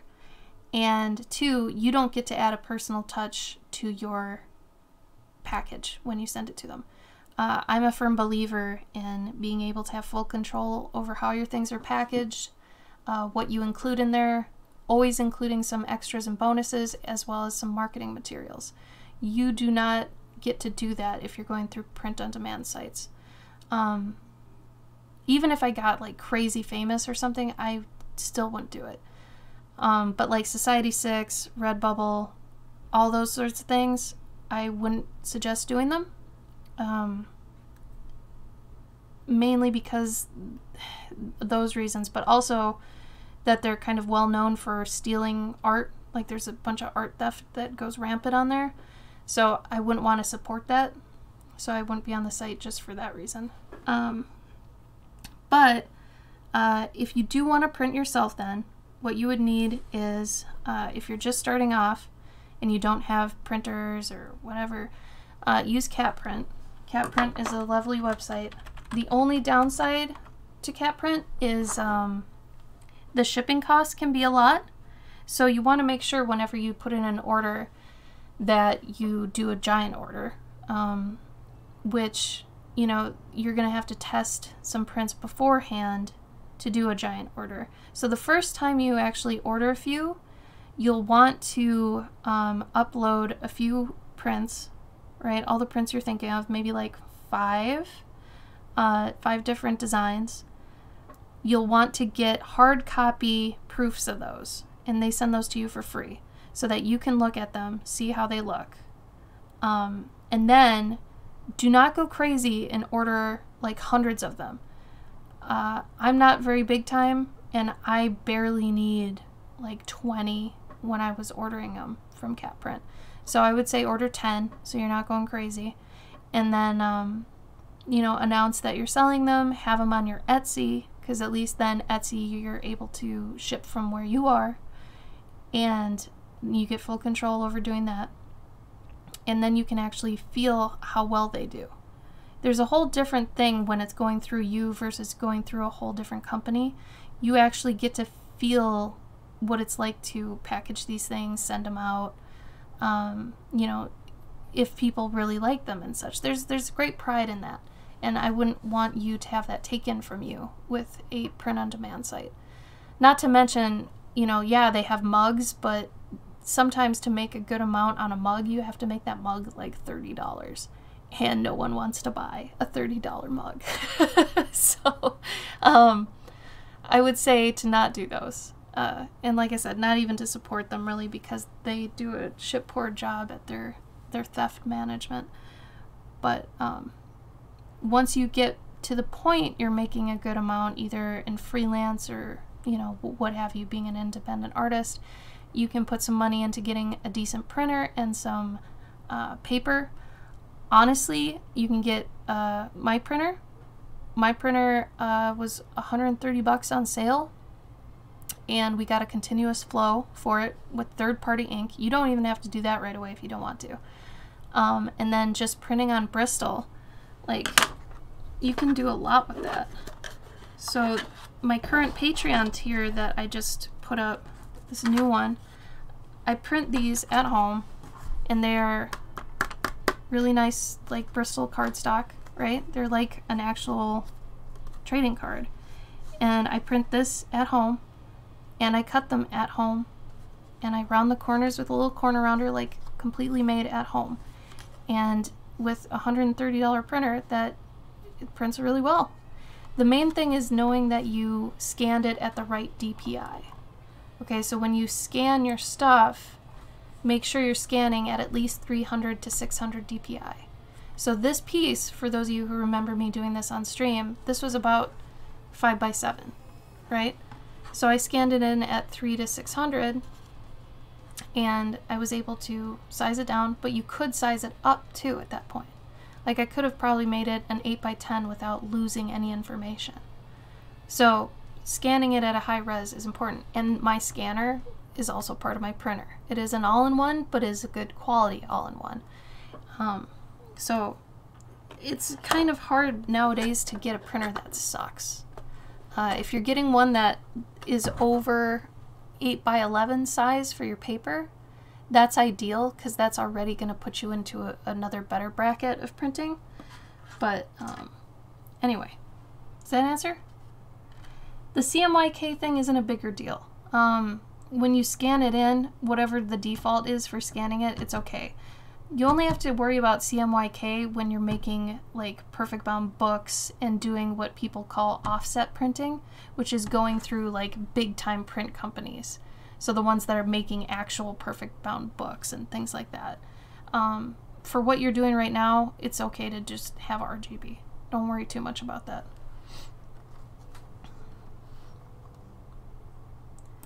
Yeah, it looks really nice. A lot of my stuff is really nice because of that printer, honestly. So what we have, and we bought 2 of them actually, because we can't afford to have one crap out. So when we bought it, we have an Epson Workforce 7710, and it might be like out of stock or whatever now. I don't think they make them anymore. But if you get something similar to this, you'll be fine. Like I said, it's really hard to get a printer nowadays that's really bad, unless it's like an 8x11 printer. As long as it can go up to like 13x19 size, it should be a good enough printer. So let's watercolor this guy. Danger Marmot. I technically was, yeah, but not one of my normal pet narmers. I'll show you real quick what my normal pet narmers look like, because I actually make a good amount of my income from pet normers. So for people who haven't actually heard my pitch that I give at conventions, I translate pet personalities into D&D and RPG classes that suit them.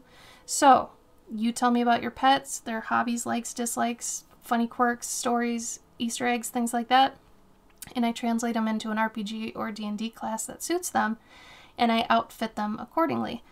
So every portrait that I do, that pet would actually suit what they're wearing. You know, they might be a lazy chef, or they might be a really sweet and gentle barbarian, or maybe a multi-class of like a bard queen or something like that. I've done about 500 of these at this point, so I've got kind of a pretty good system down. So I'm pretty proud of that, and it's really fun for me too, because there's almost a puzzle aspect to it in the beginning. And, you know, I'll get owners who are like, yeah, I think I know what my pet is. And I'm like, just give me a shot at this. You know, let me try it first and see what you think. Because a lot of the time, the owner will see so many different sides of their pet, and the pet can be multifaceted, that they won't know what they mainly are. So when, you know, they feed all that information to me, a lot of things come forward that maybe they didn't even consider. So this way, it's a lot of fun for me to actually interpret it and kind of hit them back with, all right, well, I think they're a warrior queen that could potentially have a bard aspect for this, this, and this reason. You know, they enjoy doing this thing, all this sort of stuff, right? All based on what your pet enjoys. So, and doesn't enjoy sometimes. But anyway, I've made 2 books off of all the portraits I've done. So it's been a really fun journey, honestly. Really, I could, yeah, I'll show the gecko again. Let me go get one of my books. I don't think I've shown one of the books in a long time.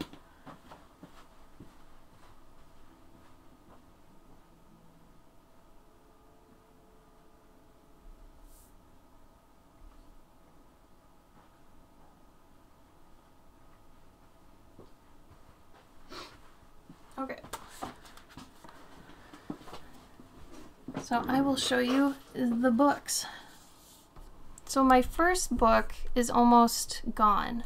I only have a few copies left, and the ones I do have, they have a couple dings on them, but I mean they're discounted because of it. So the first book was this one, and I made this 2016.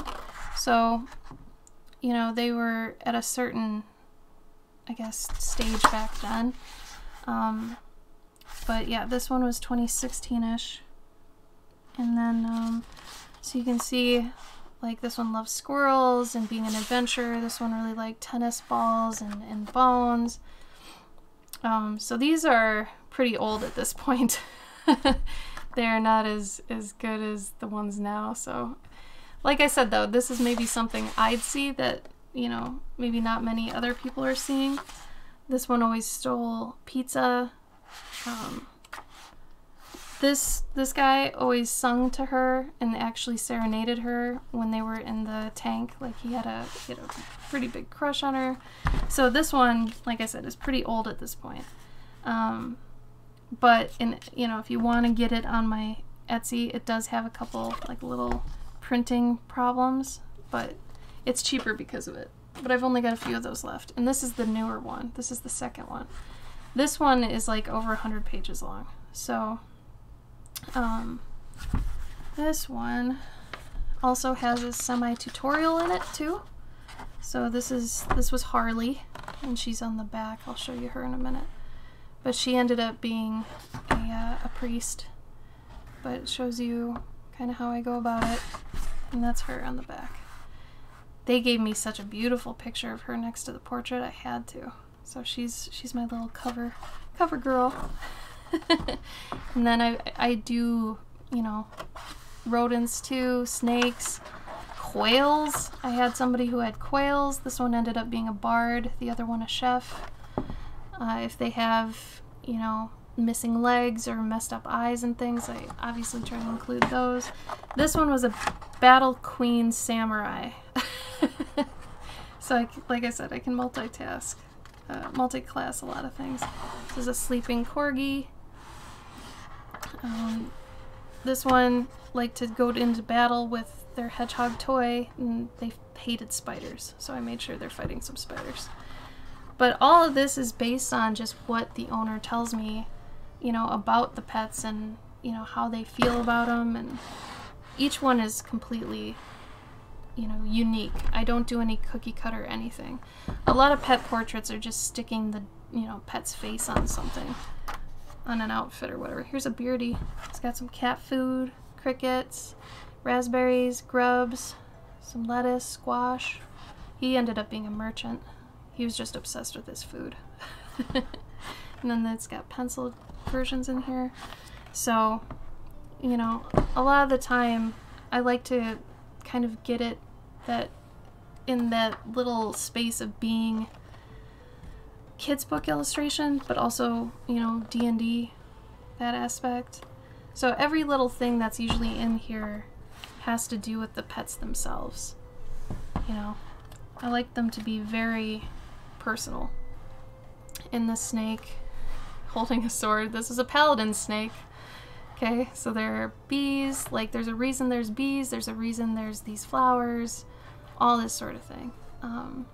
So all of these were really fun to do. And as I was saying, I've done probably like 500 of these at this point, but I've only been able to make 2 books. So, there's a Sphinx kitty. This one was Warhammer inspired, but this one ended up being a necromancer. A paladin bunny who enjoyed broccoli. So, there's a lot more in here too. This one was a dwarf. He ended up being a dwarf. His favorite toys everywhere. So, I don't know. These are my bread and butter. I enjoy making them, but right now I'm really swamped with them. But if anyone's interested in how the process works or anything like that, you can see the Etsy link here, and that's got all the info you need. So yeah, that's what I'm doing most of the time, every week. That and my Patreon. And my Patreon has some more tutorial-based stuff in it. So if you're interested in any of that, you can check it out. Thanks, Danger! Oh, you have a bearded dragon? Yes! When you want to send your print, you just have to go to the post office and pay for shipping, or how does it work? So when you are sending somebody, like, something that they've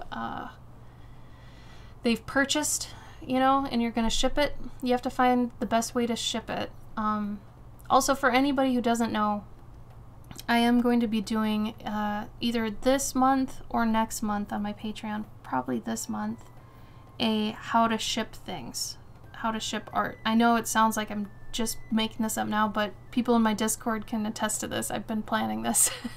So if anybody wants to learn how to actually ship art, ship anything, and how to do it the best, cheapest way possible and the safest way possible, you can join my Patreon at the $3 tier, and you'll have a really comprehensive walkthrough of that. But I will tell you verbally right now, but I don't know how helpful that's going to be without pictures and stuff. So anyway, what you end up doing when you start shipping a lot of things more frequently is you actually do a lot of the postage, the weighing, everything at home. So before I was doing a lot of shipping, I was, you know, packaging it at home, bringing it to the post office, and then they would put the postage on and then they'd ship it, right? Well, now I do all that at home, and then I just drop it off at the post office. And depending on, you know, where you live and stuff, you could even have like a mailman pick it up. But I don't know. I like getting it to go, you know, out of the place and saving the mailman some trouble. But anyway, so you end up a lot of the time, if I'm gonna be sending just kind of a cheaper commission. So like this commission isn't one of my high tier ones. This is just it was a quick commission, so it was like, oh God, I don't know, probably 40 bucks, 40, 50 bucks. Things that are under $100, I'll usually send in a green sleeve mailer, and those are waterproof. And then on the inside, I sandwich it between 2 thick corrugated cardboard inserts. And I also put it within a comic bag and board. So it's like boarded 3 times, and it's got 2 things that are waterproof. And then I throw in stickers, I throw in some marketing materials, and I use Go Shippo. So I use Go Shippo for all my domestic stuff, and I use Pirate Ship for international. Pirate Ship's just easier. So the 2 sites are Go Shippo, and they are cheaper than using USPS. And then Pirate Ship. Pirate Ship's a bit of a funny website. They're silly. They're very much a 180 compared to Go Shippo. But I save a lot of money. I ship probably about 70 to 100 things a month, depending on the month. At least 50 for sure. Those are my curious collectors. And then anything on top of that is, you know, from my store or other tiers on my Patreon. So in the beginning, it was a lot of trial and error. Let's see. This was called a lion chew. So yeah, feel free to ask me questions about this if you want. I'm going to give you background real quick on this fish because it's an amazing fish. They are called lion chews, and they are adorable. I saw a video of a bunch of them today, and I couldn't get them out of my mind, and I wanted to draw one. So they are little fatty plumpers. I love them. Here is a video. They are so good. So anyway, they're very cute. I highly suggest looking up pictures of them. It will make you so happy. You're welcome, Sunny. It is my pleasure. And these things are huge too. Do they chew lions? They look like they could. They're like the size of a hand. Like they're big fatty plumpers. Like, and they like being pet. It's so cute. I love these damn things. So I wanted to paint one because they are just too cute. They look like little clouds too. So I'm thinking maybe it's looking at a little clam. That'd be cute. Oh yeah, they're chunky blobs.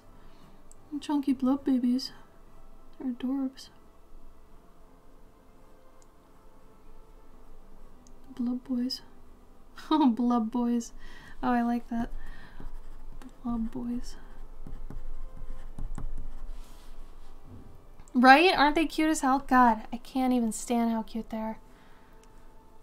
And if there's another video, oh my god, of this guy just petting one. Hold on. It's so cute. Oh yeah, here we go. You are not prepared for this.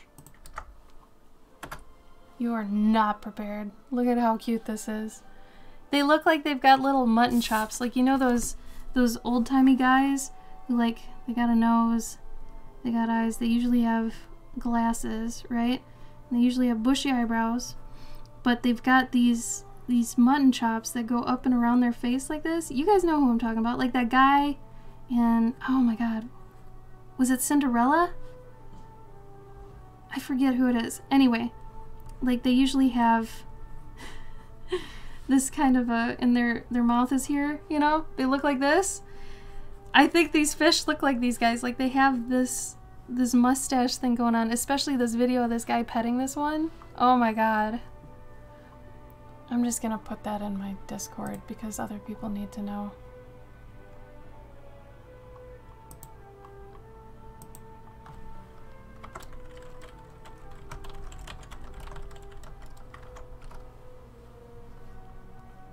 Okay. I felt burdened by that. I need to unburden myself. They're so cute. Oh my god. I'm the type of person that gets aggressive with seeing cute things. I say really inappropriate things to my dogs because of it. It's fun though. They know I mean well. But I have some pretty dirty, funny nicknames for them. Anyway. Yeah, it might have been the father-in-law. They look so concerned. I need to find like a seaweed aquarium. They are so damn big though. That's the weird thing.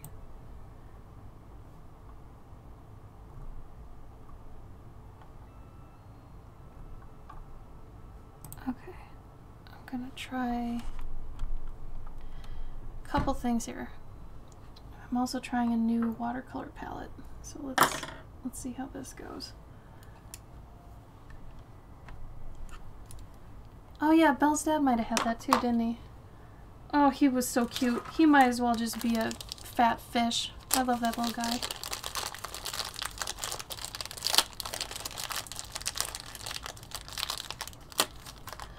Alright, so this is a kneaded eraser, and you don't always need to use these for anything. Like, I only really use these to pick up pencil lines.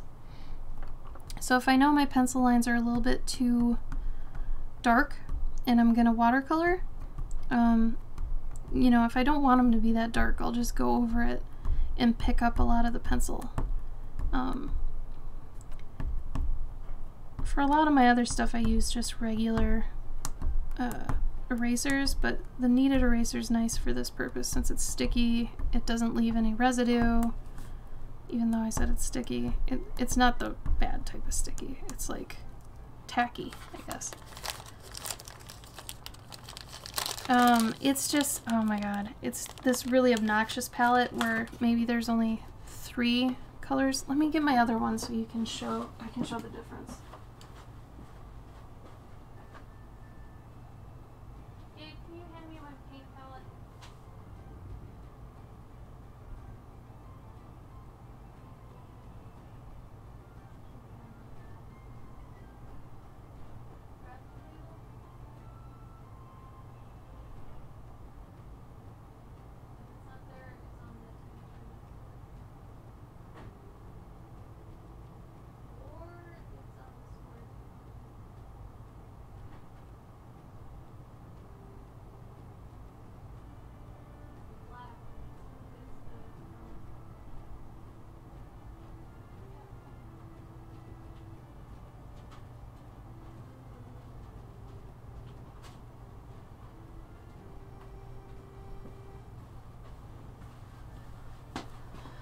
Okay, so this is my usual paint palette. It's a Kremer tin palette, and these are my, I just took out 2 that were bad, but this is typically, and you can see in my swatch sheet here what they look like. This is my typical palette. It's a lot of fantasy kind of colors, bunch of different types of blues, but for the most part it's not too crazy, you know? It's got a good mix of saturated and desaturated, and this is what I'm used to. But I think it's important sometimes to, you know, use different ones that you're not used to so you can kind of make the best out of the situation. Like, use some different colors and try to work with them, right? Get out of your comfort zone, that sort of thing. So I started using this one because I had seen somebody on YouTube using this one, and it came with a pretty hefty, nice, you know, mixing tray, and I've cleaned this a few times now, but I thought this looked like it had some potential. These are a lot more vibrant than they look even in the pans, especially this guy. I hate this one. But,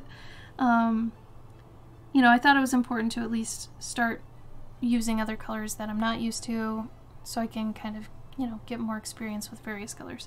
So this could turn out bad, and by bad I just mean it muddy, not having a real, what's the word, direction. You know, this is just going to be a quick one.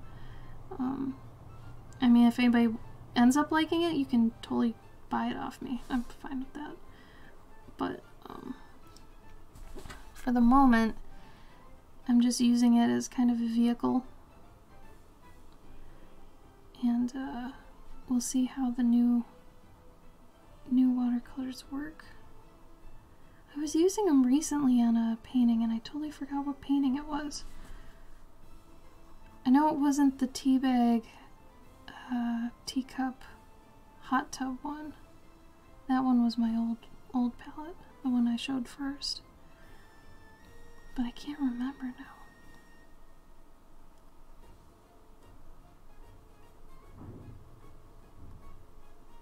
Is anybody going to be at Gabe's stream tomorrow?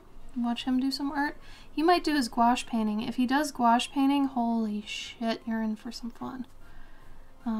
If he does his pen and marker work, that's good too, but oh man, if he does gouache, it's my favorite when he does it.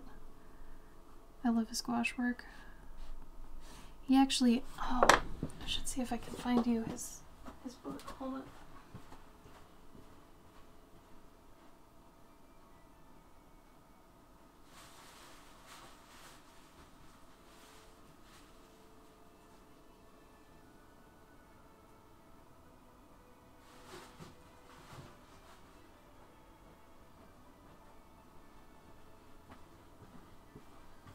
So for those of you who know me for doing some ATCs, I'm into doing ATCs because of Gabe. Gabe was the one that got me into it, and this was an ATC pocket painting thing that Gabe did. It's a really thick book. These are all paintings. And they're all true to life size, like he did them this big. And it goes over his tools and stuff. But, let's see, I think the front of the book is all, yeah, it's called, oh my gosh. We like humor here. He goes over some stuff, but the whole thing is just painting after painting after painting after painting. Like, it's crazy. Like, he has so many paintings in here. Like, so if you're interested in seeing how he does stuff, he's on tomorrow at 5 p.m. CST. But a lot of these would be amazing concept things for stories or just anything, honestly. I love it. Each one is kind of like its own story. And he's really good at water too. But it's really good. His, like, if you're interested in it, I think he's got some copies left. I don't know his inventory as well as mine, unfortunately. But that's his Etsy. Hi, Megan. Use that blue. You use it.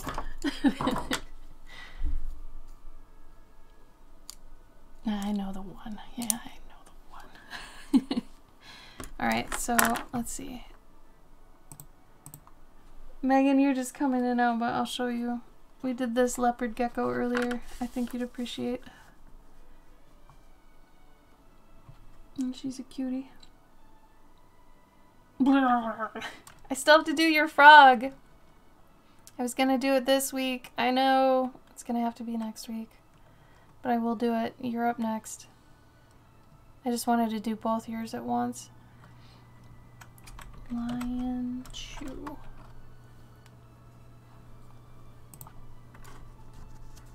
Right? She's a cutie. She has a gimp arm too. Here, I'll show you the picture. So this is her.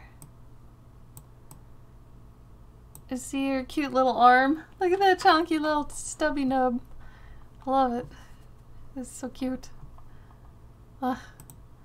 Anyway. That's what we did the first part of the stream. Right? She's adorable. She's such a cute baby.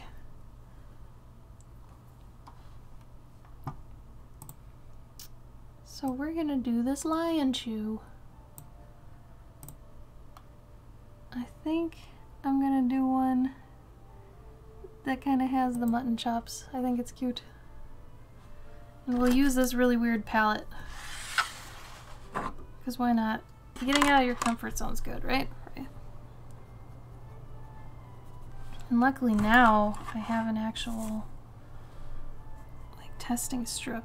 The last time I did this, I didn't have a testing strip because I was stupid. Forgot it.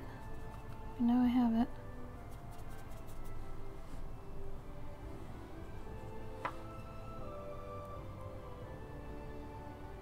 They actually look this sad too.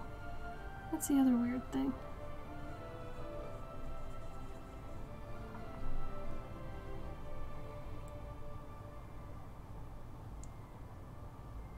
A raspberry helmet? Yes! Oh, Cavendish! I love that. You knew I'd love that. That's why you said it.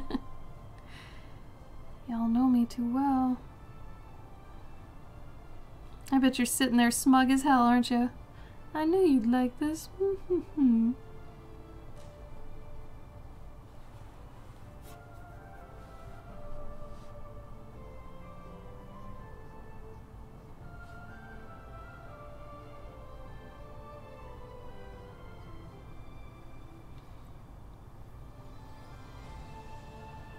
Cauliflower dyed red. I like that. Oh, let me put up this thing. Nope, not that one. There we go. Just in case, just so you know, no pressure. I like to put it up just so people come in and know. Let's see. Fade it. Yeah, these watercolors act different than mine though. It's weird. It's like they want to do some things but not other things. It's really weird.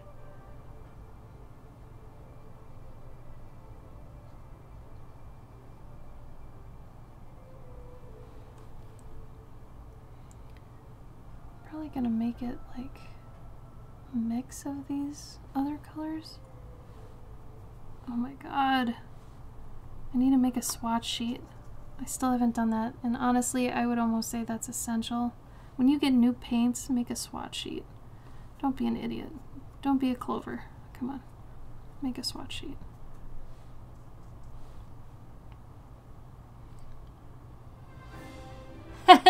It's okay. It's okay. Honestly, what normally happens is I'll make something on stream and it'll sit on my website for a few months. So, you know, if you end up wanting it, you can get it later. Most of the time. That might change at some point. I don't know. Plus, you don't know if this one's gonna look like crap yet. I'd wait.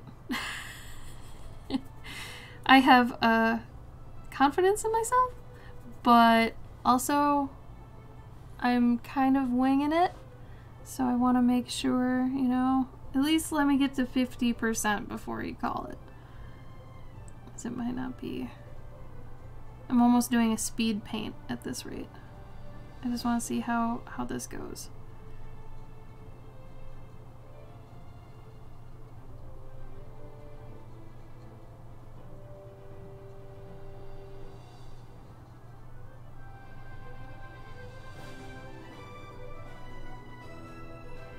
But I do typically allow patrons to have discounts because I want them to. So on my site, if you go to cloverkin.com/originals, you'll see the originals I've got up right now.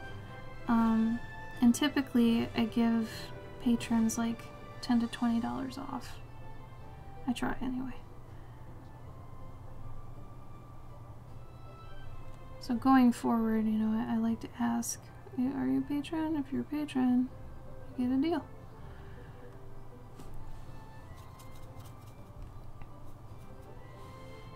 Yes, unless I paint your favorite tea. That was so incredible. Like, I can't even explain that. I think that was your first time on stream, too, and wow, that was just weird. Just weird. Meant to be, we'll say that.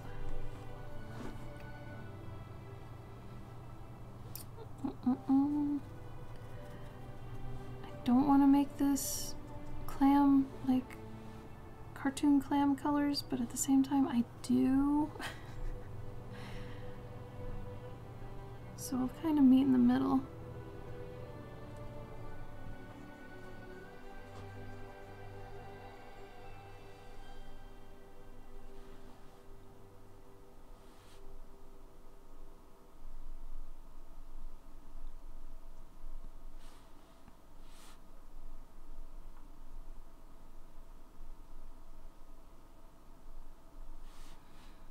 We'll see if I even like using this palette.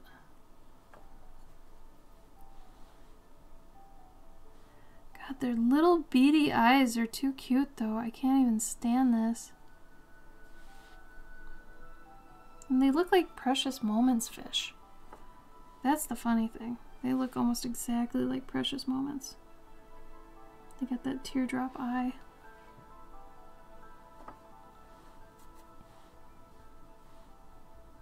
Is this green? Oh, I didn't want green.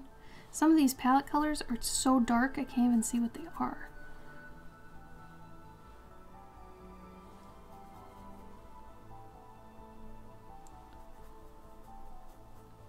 Does anybody have any fun plans for the next week?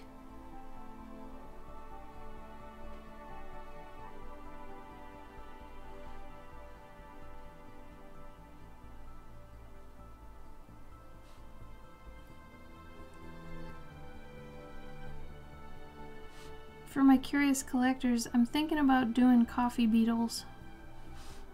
I think that's going to be the guardian this month. I try to steer clear of Valentine stuff sometimes. Last year's was cute though. It was like a baking spirit. And I had a lot of fun with that one. But I saw it more like baking for those you love and not necessarily like a romantic love. So that one worked out pretty well, I thought. I'm thinking this month just to do coffee beetles, and then I was thinking about doing a tea-based one later on.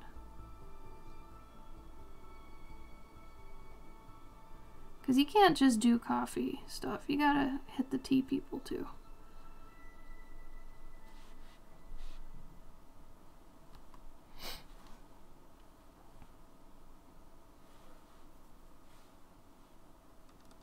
It's always weird to me that they throw in a watercolor white. It's like, what is that?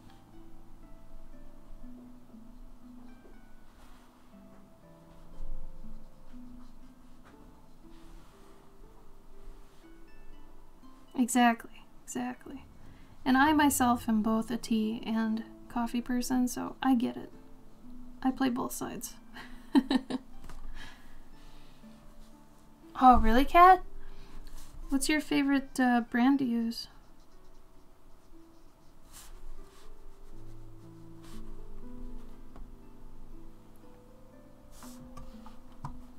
So funny to stream and be around so many electronics when you have so much water. Ugh. It's nerve-wracking sometimes.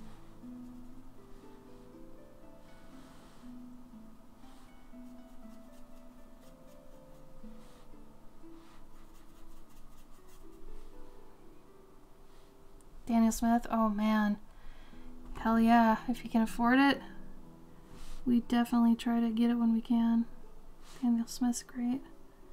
We typically just default to Winsor Newtons, but yeah, if we can afford a Daniel Smith, oh. I had gotten these Daniel Smith ones that were the oxidation ones. So like, for those that don't know, there are some watercolors you can get that they oxidize. Interesting, like when they hit the air. When they're drying, they do really unpredictable things that you can, that are really cool effects. Like there was this this blue that dried, and it would have like a rust color throughout. Like it would be really splotchy and rusty, and it's good for certain things. So when I showed you guys my palette earlier, you probably saw a couple were missing, and those were actually the oxidation ones because they don't play well with other colors, so I couldn't exactly mix them because I had really strange results, and at the time I really wanted to be able to predict the results. So they are perfect for what you need them to be perfect for, if that makes sense. But if you're just trying to use them like regular watercolors, it's a lot more difficult than it looks.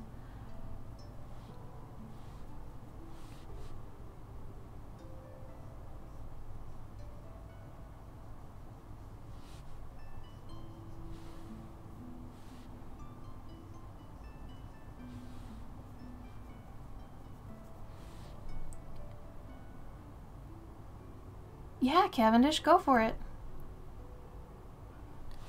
Just have yourself a nice little watercolor evening. You don't need to show anybody if you don't want to. Just you and the watercolors, just feeling each other out.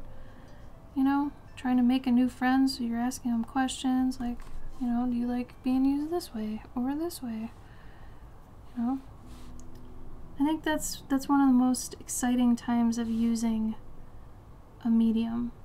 Is when you just get it, and you're excited for using it, and you know at some point there's going to be a way you use it that's specific to you, but to get there you have to learn to know it. I don't know. I get excited for that part of things.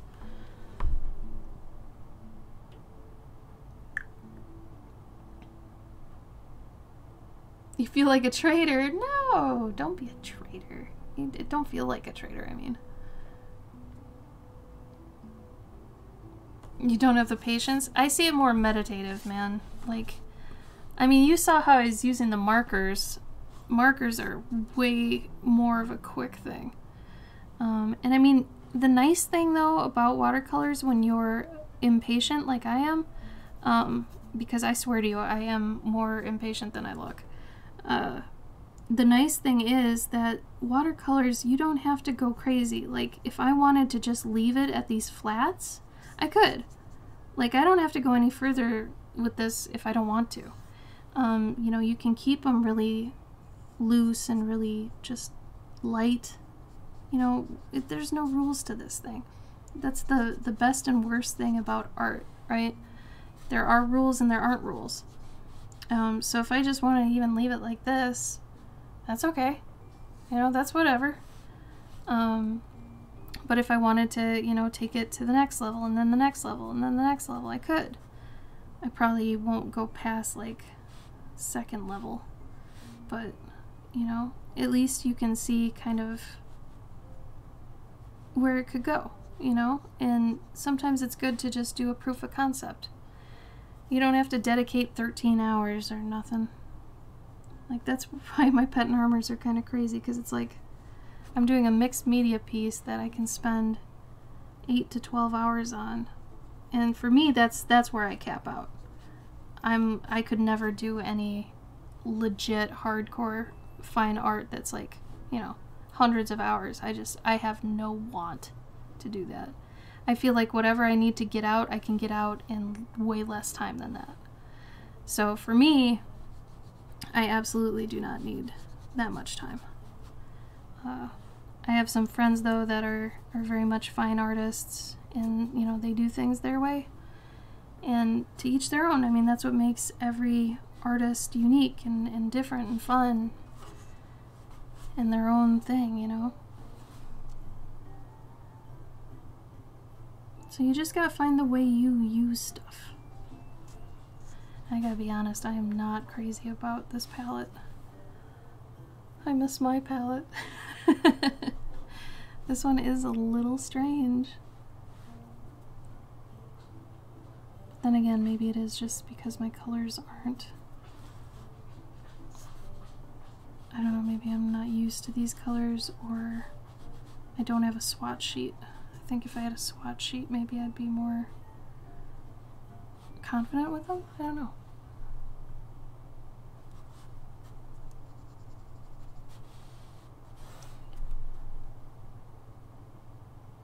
Yeah, it is heckin' expensive, true that.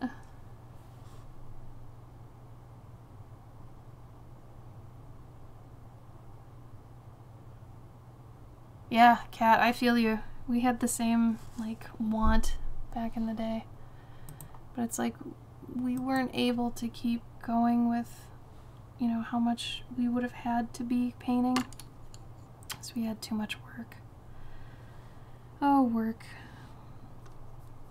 But yeah, if you can definitely just keep swapping them out, I think that's the goal, right?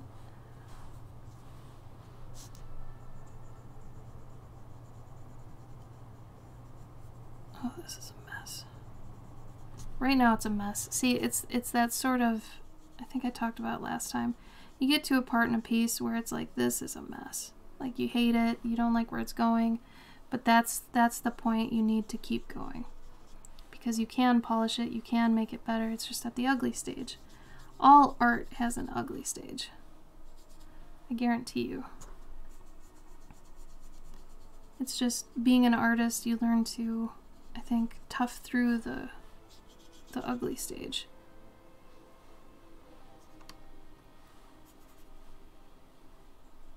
I'm gonna start. This is very much experimenting. This is not how I normally paint.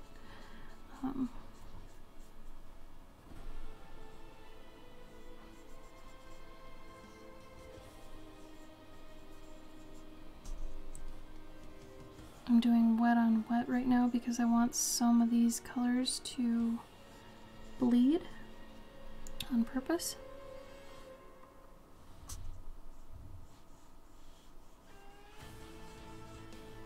And the cool thing with watercolors, you can usually like tilt your canvas if you want the colors to bleed downward. I should have taped this, but I totally, since it's a play piece, you know, I'm just gonna kind of play. Blend it.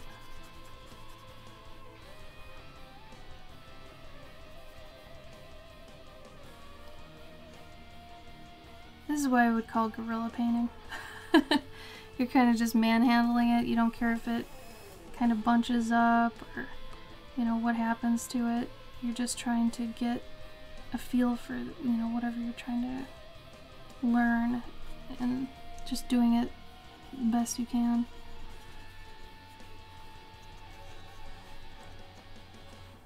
It is, yeah. And I think sometimes it is beneficial to experiment in front of people. Like, you know, you guys might learn something from my mistakes. I don't know. You know?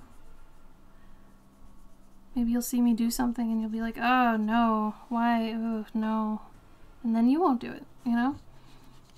I've done way more embarrassing things on stream than just screwed up a painting, so if I can save you some time, cool. It's the whole point of experience, right?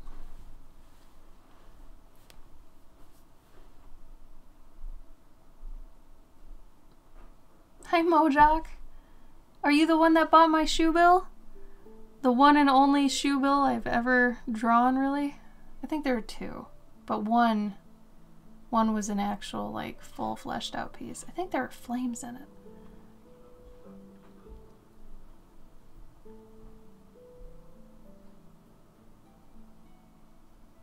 Oh, I feel you, Sonny. Yes, oh, I remember you. That was Alt-Delete, right?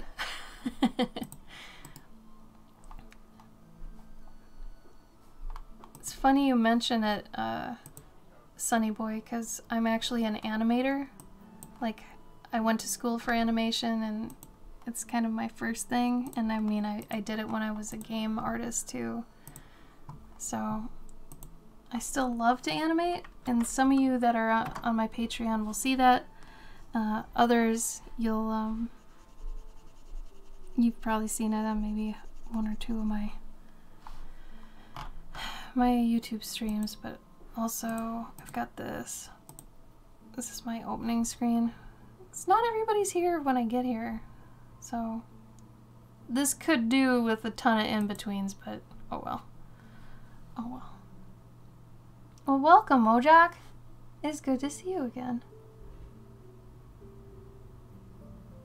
Yeah, so if you have any animation questions too, I did that professionally for a while as well.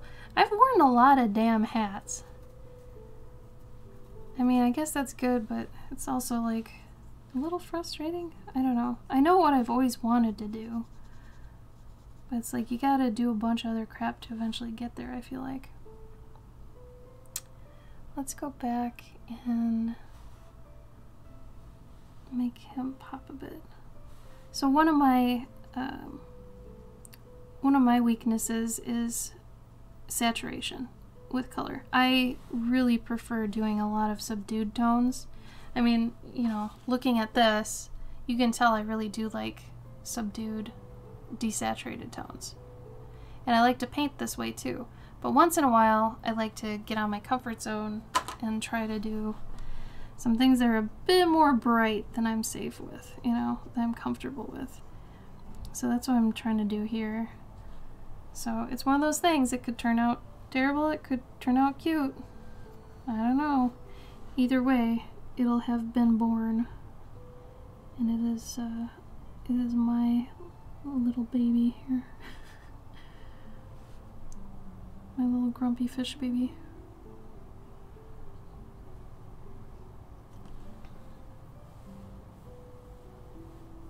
Oh, really?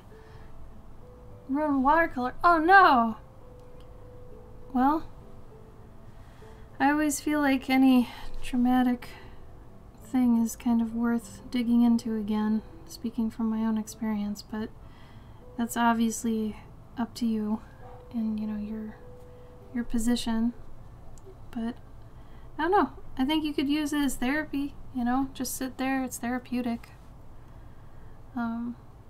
You know, and remember that you can try art anytime without having to show it to anyone. I feel like nowadays we're so pressured into posting whatever we're doing, working on, what have you, that if you're seriously wanting to play with something, and actually play with it, you know, have fun with it, no judgment about it, nothing has to come out of it, you don't have to make money off it. You know, I feel like people have lost the joy of just playing. So, you know, buy yourself a Crayola watercolor set, or some Crayola markers even.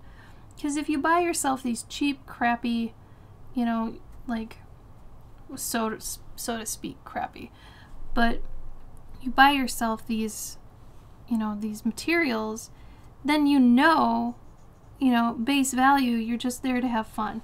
If you end up making something cool with them, more power to you. That's even, wow, that's incredible, right? But if you're just doing it to have fun, it keeps you in the mindset to have fun. You know, like Gabe and I did that a while ago. We got a big thing of like the Crayola markers and even some crayons, and we just, you know, we played, and it was fun. And I feel like people need to do that more. Especially if you're stressed, especially if you put too much pressure on yourself to do certain things or make certain things, or have to have something come out of something else, like, meaning, you know, it becomes a bigger project. You know, if you put a lot of stress on yourself, you know, give yourself a little bit of time to just have fun on something, you know? It doesn't need to be anything. All experiences are valuable, not all are useful. It's the same thing I usually say about feedback. All feedback is useful, not all of it's valuable. Or, no, other way around. All feedback's valuable, not all feedback is useful. You know, because you'll at least feel out what somebody thinks of something, but you may not want to implement it in whatever you're doing. You know, it's more just, you know it now. You know, that's that person's view on something. That's worth something, isn't it? Yeah, I'm just going crazy right now. I usually plan my stuff a lot better than this, but I just wanted to play. It's my only time to play a week. So I wanted to get a little work done. That was the piece we did earlier. Because I've been meaning to get that done for her forever. And then now I have to play.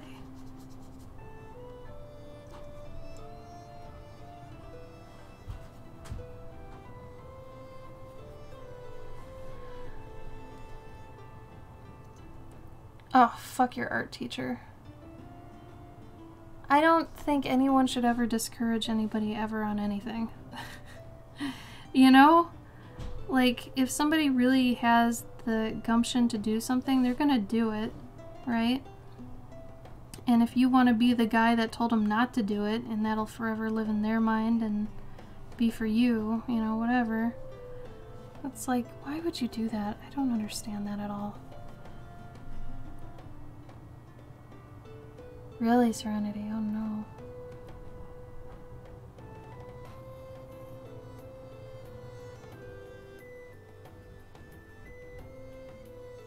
Mojok, maybe your hang up there was that you were putting too much pressure on yourself because you had a reference photo.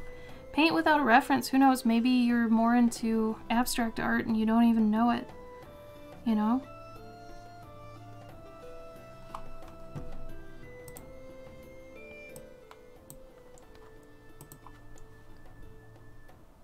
It is such a crap thing to do, yeah.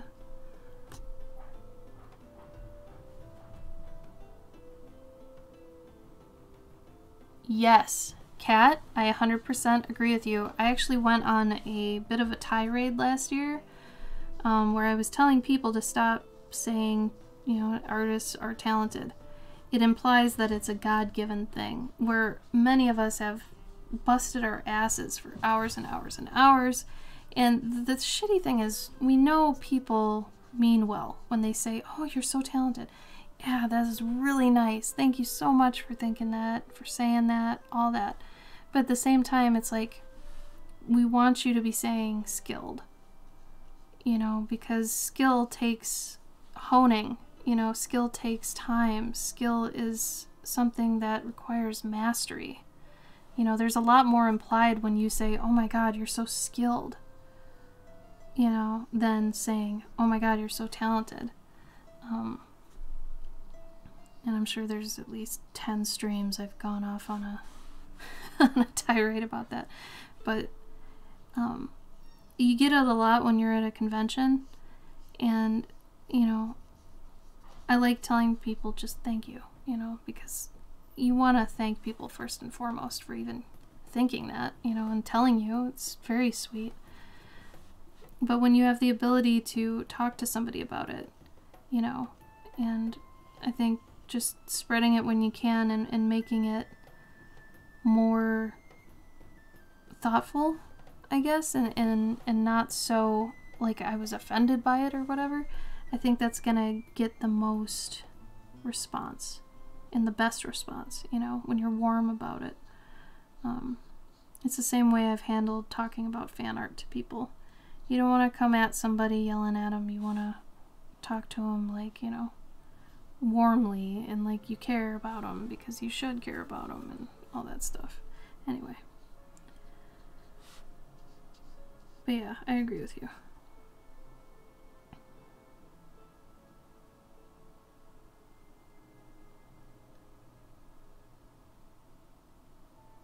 It's true, Cavendish. It's really sad. Yeah, skill is respected where talent is just people are in awe of the idea of talent. Like, I do feel like everybody could draw if they want to. But, you know, the people that come up and they're, I can't even draw a stick figure. It's like, no, you can. You can. Anyone can. Anyone can draw. Anyone can do, you know, anything if they just spend the time to do it. You know, if I wanted to stop being an artist and be the best bass player in the world, I could definitely try to be, you know, but it would require me stopping art, you know, full stop, and then re-speccing my talent tree, you know? I mean, that's what it is. And, I mean, I could do it, but you gotta rejigger where your dedication is. So, that's a whole thing. It's true, Cavendish. It's true.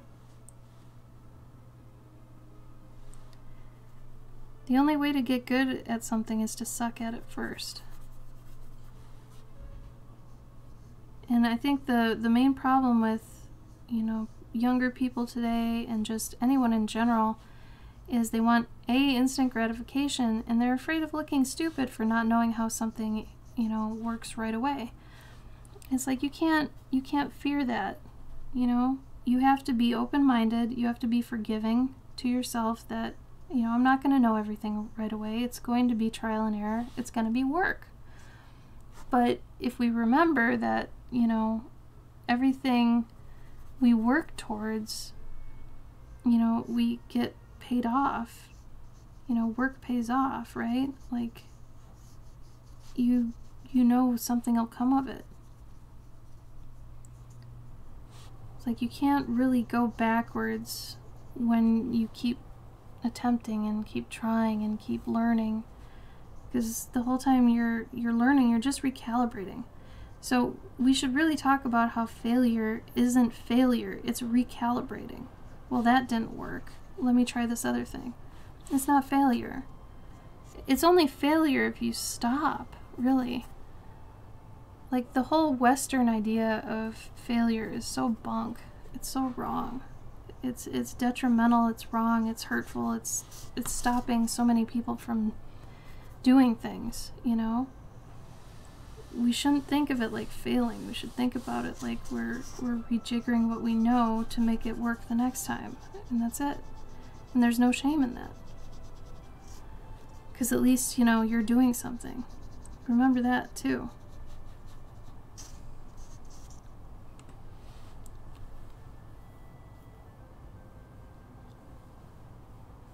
Good, Kevin. Just spread it. Spread that love. Yeah, society, and especially the internet as a whole, have gotten very volatile. I think volatile is a good word for it. Where, yeah, you're right, people are afraid to put themselves out there and, you know, get actual legitimate feedback, because, you know, the world, at least like Twitter and stuff, likes to take, you know, what it learns and use it against you at some point. So everything you put out online really feels like it's just being put there to later haunt you, you know? And nobody wants to really do that, I feel.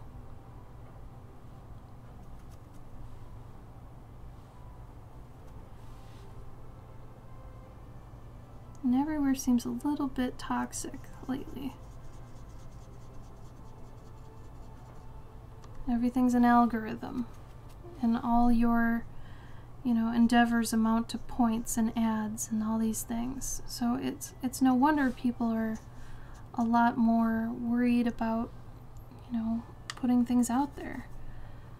It's funny because it feels like it's not even about art theft anymore. Because, I mean, if you get to the end of thinking about art theft, it doesn't matter. Like, it's a whole funny thing, but it's the least of everybody's worries.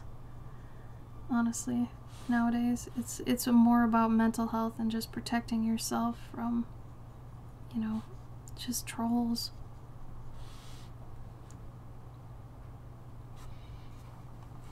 Let me see.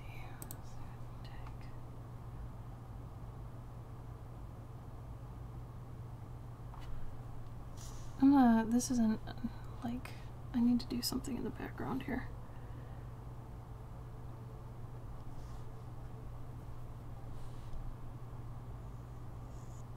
This needs more depth, in other words.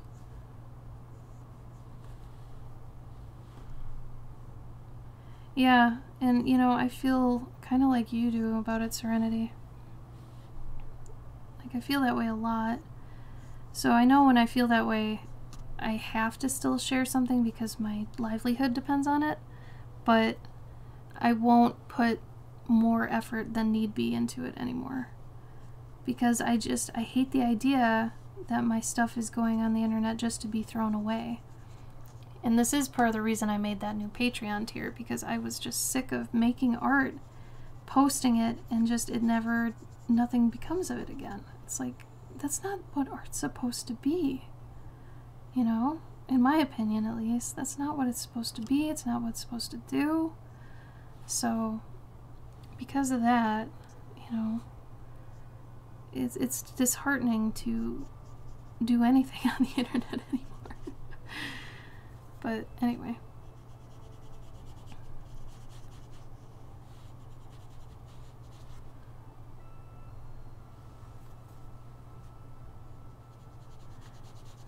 As neat as this palette is, I think I'm going to stick to my other one. I'm not crazy about these colors. And I hand-picked the other one's colors.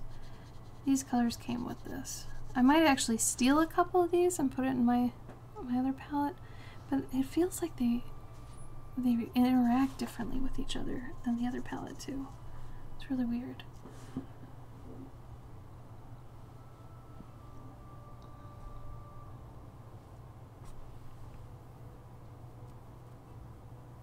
It's true, Kat. And I think the best thing about Twitch is that we can interact and it's very pure, you know? Like, I mean, a tweet you could craft for days, you know? And it could just be not you at all. But I feel like live streaming, at least, I don't know why my dogs are going crazy. Live streaming can at least be, you know, raw. And I feel like there aren't many things online or in general anymore that can be raw like that, you know? So I really covet streaming for that reason, and I don't think I'd ever quit it because of that. I think I'd miss that too much, you know?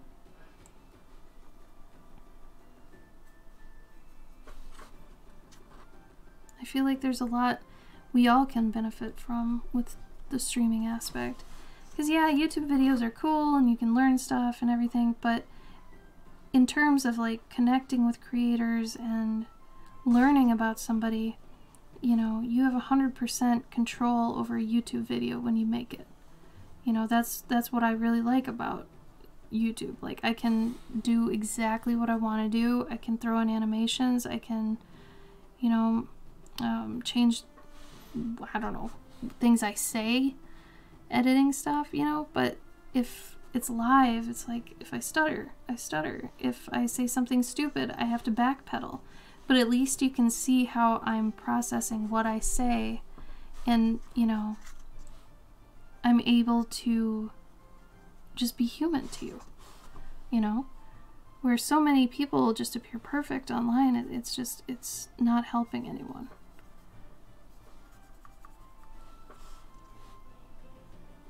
And I crave authenticity on my side of things. So, you know, if I don't see people who are authentic, or I don't really know them, I don't really want to, you know? The celebrity aspect, I guess. I mean, there's a reason people love Keanu Reeves, man. And, you know, he's very himself. He's unapologetically himself. And Hollywood hasn't changed that. And I think that's why everybody loves him. He's wholesome, right? He's what he is. And that's it. You can't argue with that.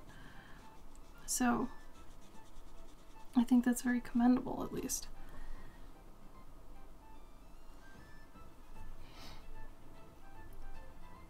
Hi, Zunda. Thank you. This is actually called a lion chew. They're a very adorable little baby. Oh, what happened to our link? You gotta see this link. I found these guys earlier today, and I had to paint one. I'm painting really carelessly on purpose, though. I'm doing experimental shit, so I'm trying to figure things out.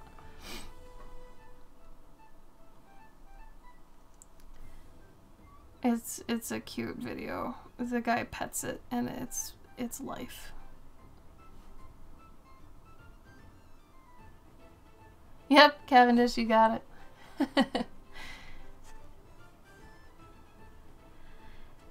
Yeah, it is. It's a weird world we live in. I don't even know, because everybody can, you know, have their own thoughts on something. Some people can disagree with other people, and they look right, and then other people, you know, everybody's right and everybody's wrong. Like, the internet is a Schrodinger cat situation.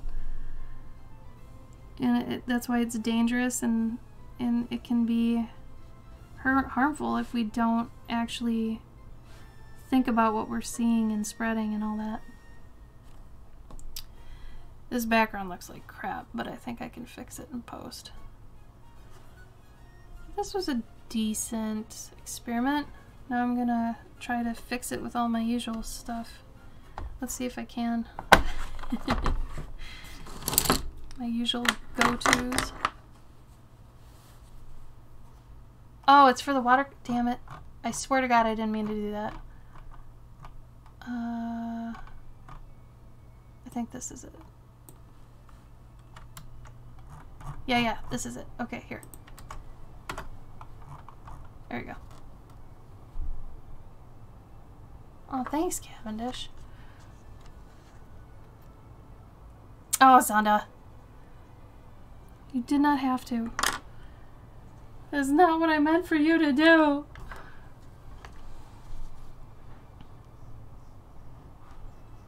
These damn fish just look so freaking sad.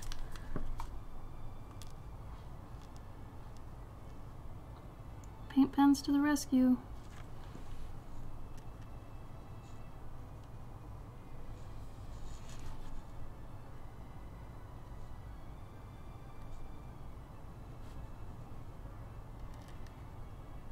This is where mixed media can shine.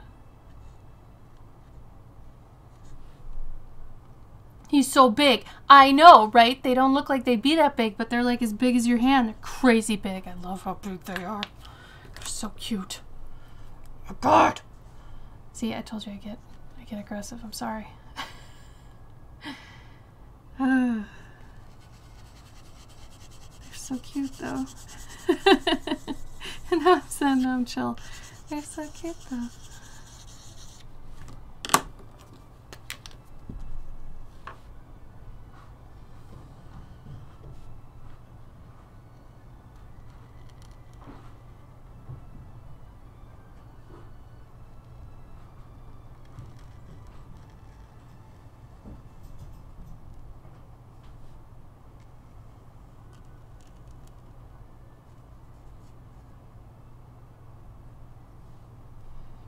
See, just outlining it can even give it more of a thing.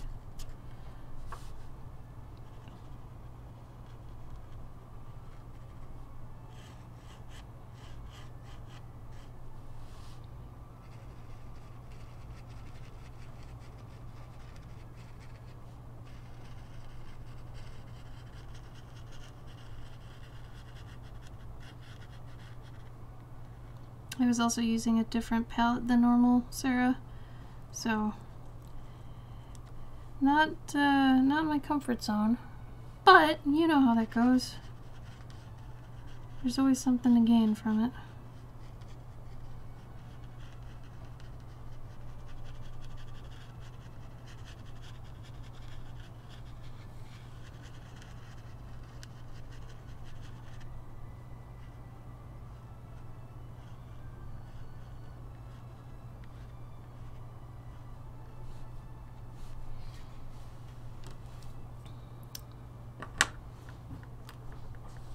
Oh yeah, terrifying. You got it. Nailed it. Absolutely terrifying.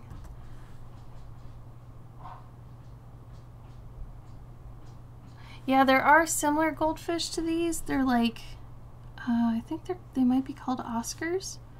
But these ones are like Taiwanese. They're really, like, you can't get them here, and I just learned all this today. I was super upset because I really wanted one of these big boys. But yeah, they have the smaller ones. I think you can even get them at Walmart, which is sad, but I guess you're rescuing them, right? I get so damn torn on those scenarios. Like, you know, if you get a pet from a pet store, you're rescuing it, but then you're supporting the pet store? But it's like, it's almost a catch-22. Like, how do you rescue the baby from the bad place without supporting the bad place unless you're stealing it? You know what I mean? Like, I don't know. I feel like, what can you do?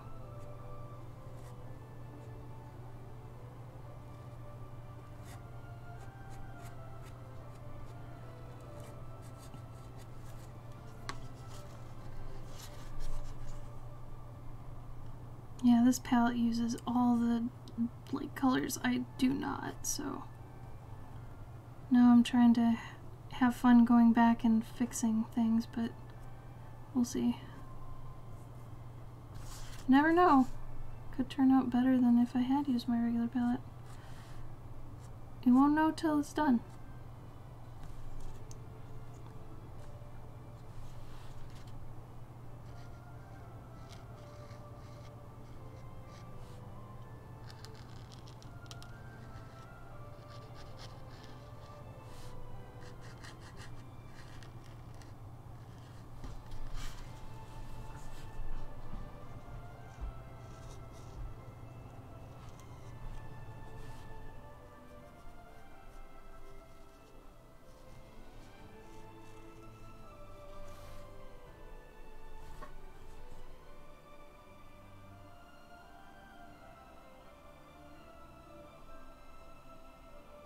Yeah.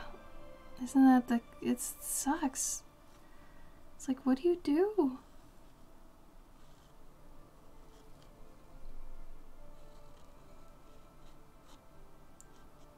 It's like those of us who kind of know how to rehab these babies, you know, you wanna take them home and fix them, but you don't want it to keep happening.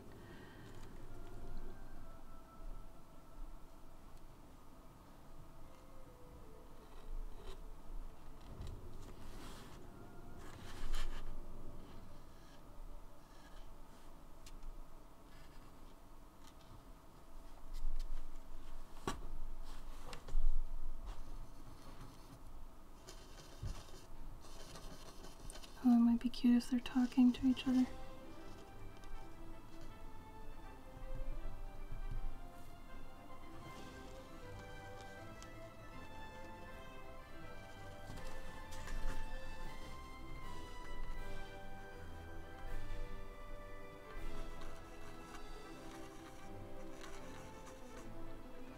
I'd like to think that when things underwater talk to each other, it's like Morse code, but with bubbles.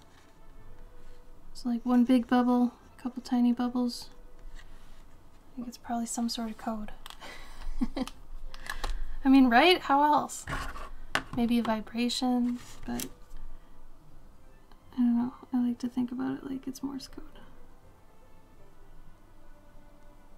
I also grew up thinking it was Morse code and not Morse. The more you know.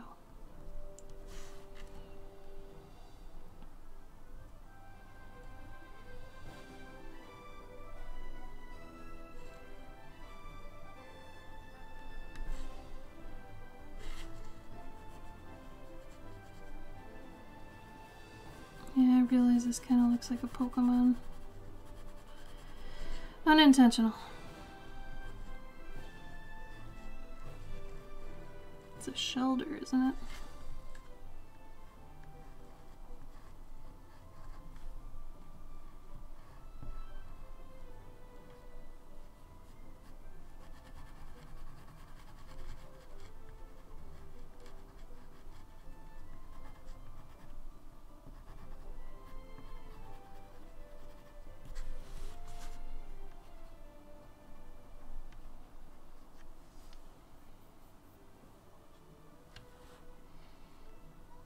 Yeah, Morse. Morse. I used to think it was Morse.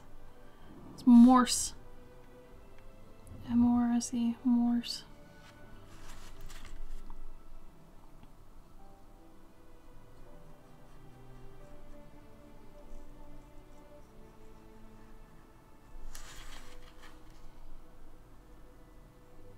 Oh, cat.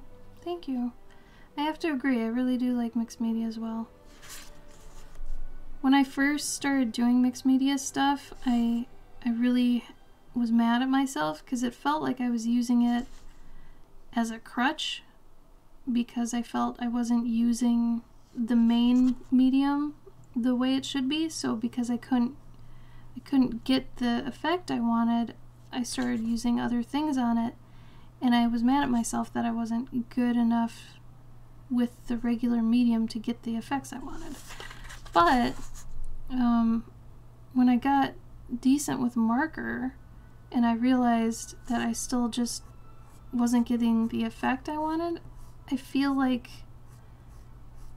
I maybe wasn't able to ever get the effect I wanted unless I used these things. So it became less about my inability to use, you know, a medium appropriately. It became more of I was trying to actually shoot for a specific look, and I might not have even known it. So yeah, I try not to be as hard on myself anymore about that.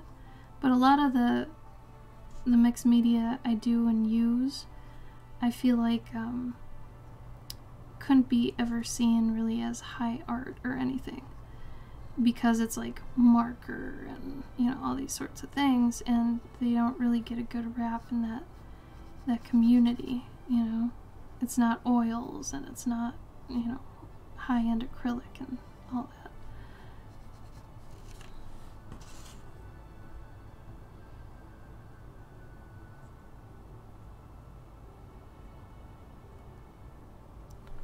Yeah, it feels like cheating.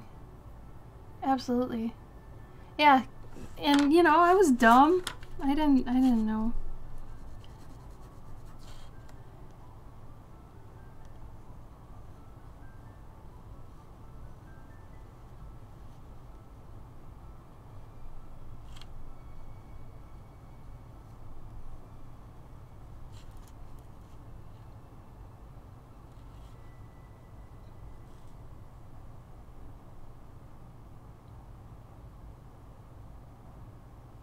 You're trying so hard not to should. Yeah, there is no should, right?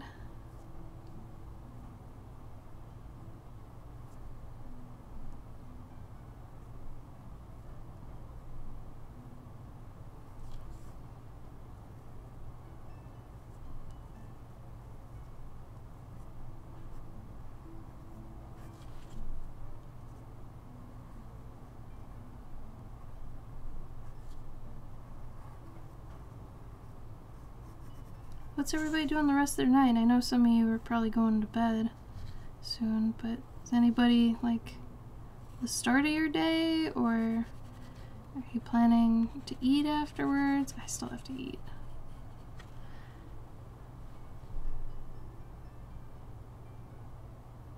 Oh, bye, cat. Thank you for being part of the community. I like you. I'm glad you're here. Thank you so much. Have a good night, okay?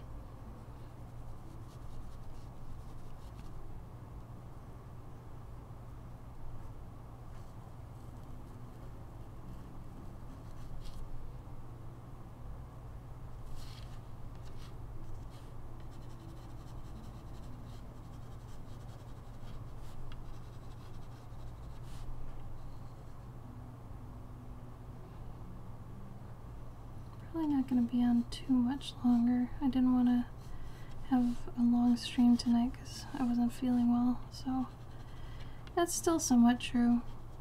Luckily I haven't had anything go wrong though, so still doing okay. But I am getting extra tired. I did not sleep well last night.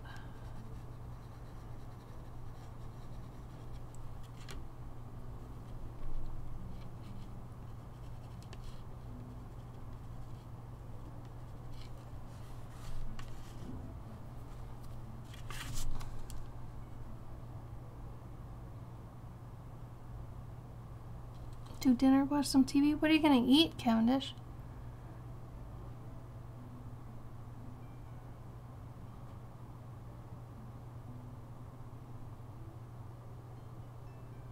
Nice, Sarah. That sounds pretty relaxed.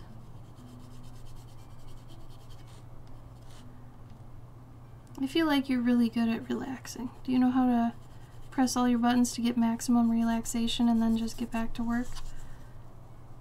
I feel like it's a struggle for a lot of us to learn how we relax really well, you know, or to the best we can to be able to recharge quickly.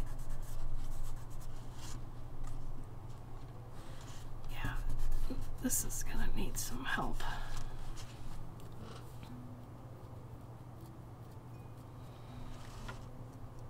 I might put some light rays in with some pastels later. Pretty happy with this shadow though, for the most part, so I think I did something right. But yeah, this palette, oof, not my colors. Maybe if I worked with it for a while I could get it to work, but these are not what I'm used to.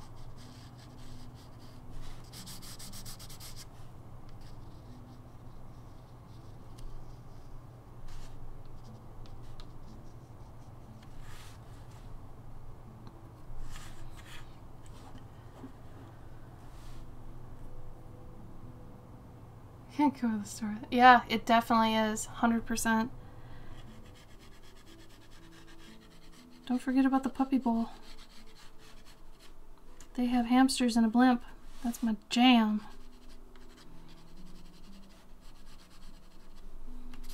I'm the ham lord. That's true. Good point, Cavendish. I didn't even think of that aspect of it. Damn, I should have told Gabe to go tonight. I didn't even think about that. Or tomorrow during the whatever. He went today. I'm sure it was lit.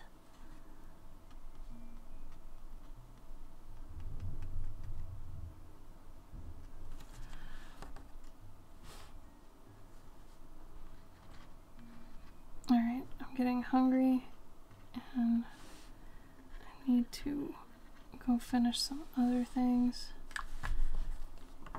So this ended up okay. Good experiment regardless. It's an experiment, you know. So the background looks like trash, but I can fix that. Foreground, not so bad. There's not enough depth to the piece. I should have went dark on the background, and maybe I still can. Honestly, maybe I should just do a really... God, if I had a bigger brush right now, I'd just do it. The brush I have isn't so big.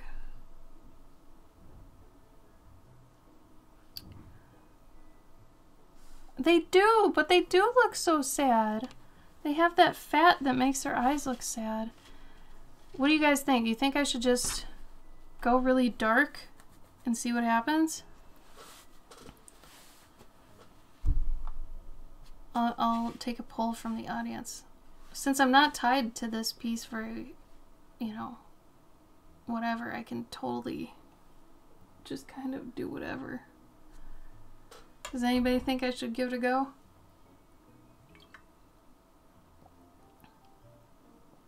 Ooh, gnocchi, pesto, goat cheese, homie, damn. Risk it for the biscuit. Oh my god.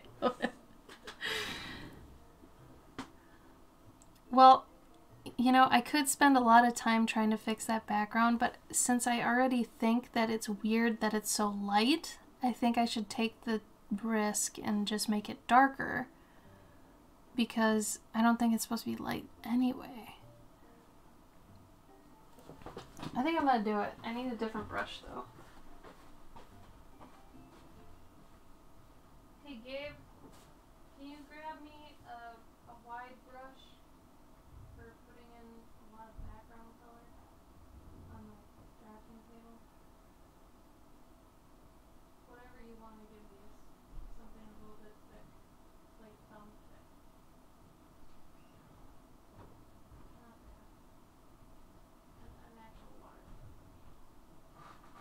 Well, one of the ones in the rack. In the rack. The red ones.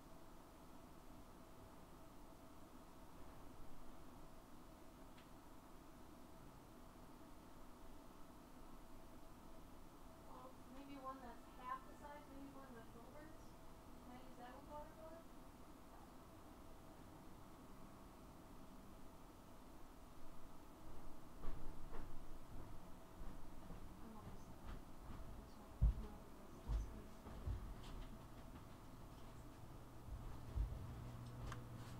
Is one of these yours? Ah. Huh.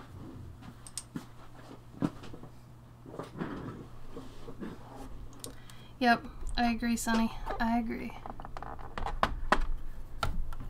Well, the problem is the fish is supposed to be white, though, Serenity. That's my only problem.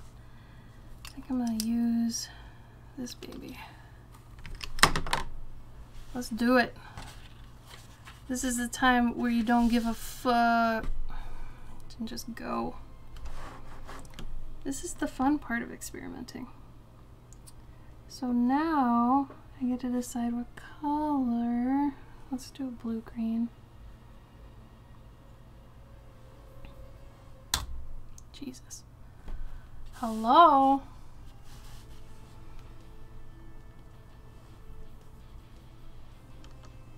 But like I said, since I'm not used to this palette, this might end up looking like boop.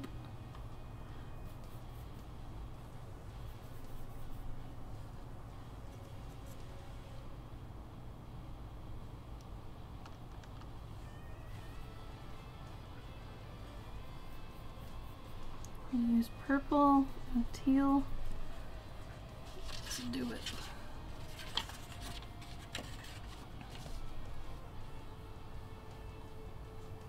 Oh god, that's not dark.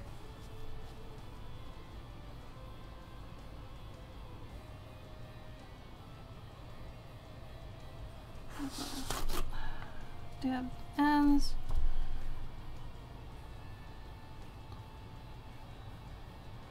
I want to go even darker than this though, but we'll see where we end up.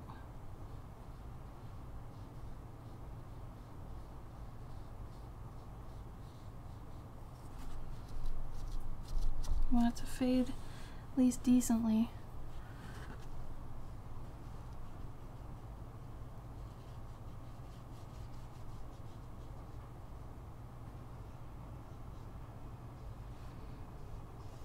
This has always been one of my sins too. I don't go dark enough on a lot of stuff.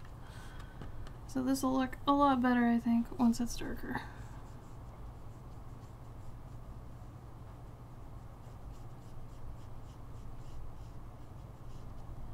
I mean, knowing your worst paint habits is part of breaking them, so good to know.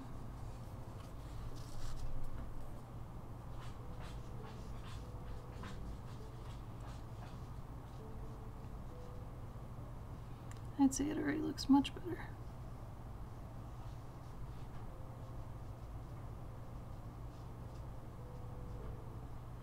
Just pieces sometimes need really harsh contrast, and if you don't have it, it's really going to hurt the piece. And it's usually pretty obvious when it needs it, like this one.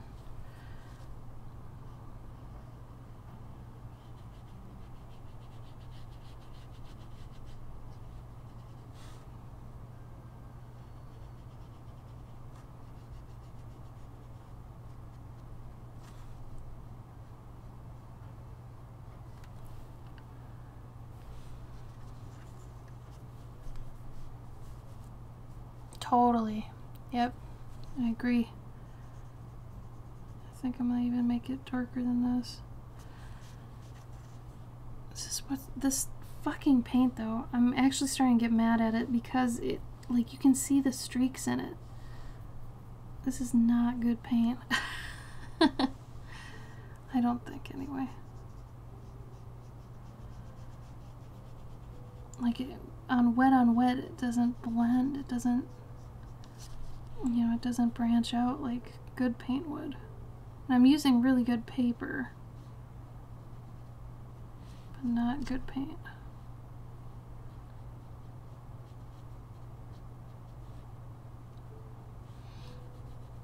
And this is what I get for buying a set off of a YouTube person's recommendation. Ugh. Well, already that looks better. It's hot press arches, and for us, that's pretty good paper. Jesus. And I want to make parts of this fish, I think, a little bit darker.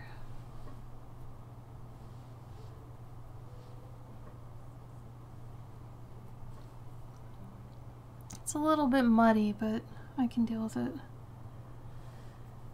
It's just, damn. I'm not using this palette again, I don't think. Needs more saturation. There's so much nasty lines going on.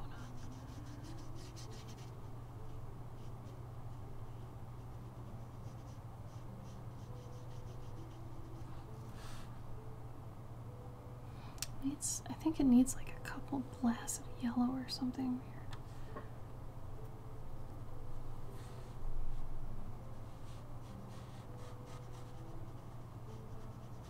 Yeah, now it's officially muddy. Which you never want your watercolors to get to this point, because if you get like 3 colors going on too much in there, it's too much, and it, you know, it's muddy, you can't tell the mood or whatever. So officially it's muddy. Well, actually, Serenity, I started using them almost exclusively now, because I got really fed up with the Canson. The Canson was starting to pill way too early all the time. So I was not feeling it anymore. I got mad at it. But at least for the arches, it's like, you know, if I'm doing an experiment, then I know I can blame it on the the paint then, you know.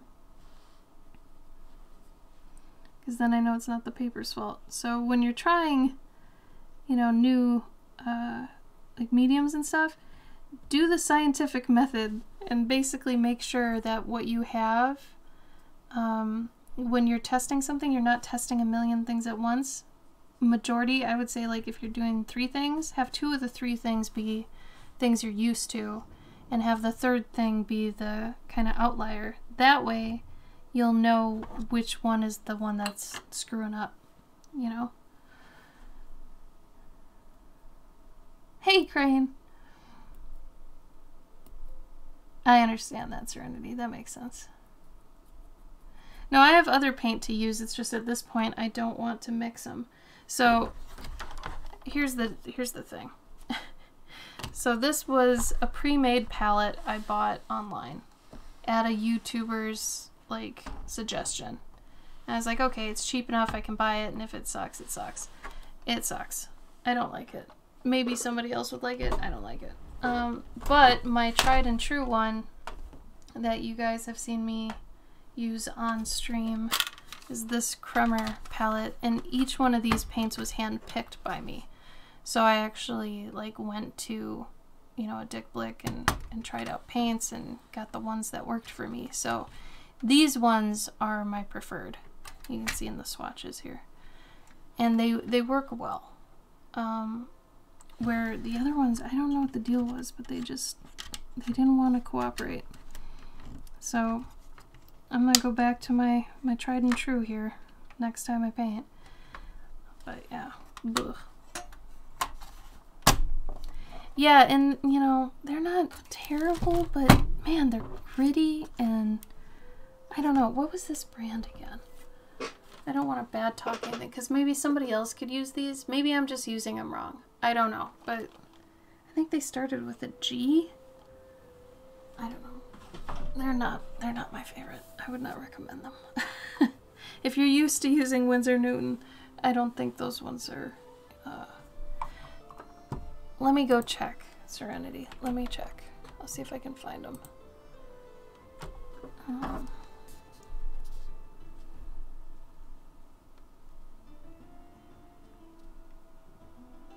They were...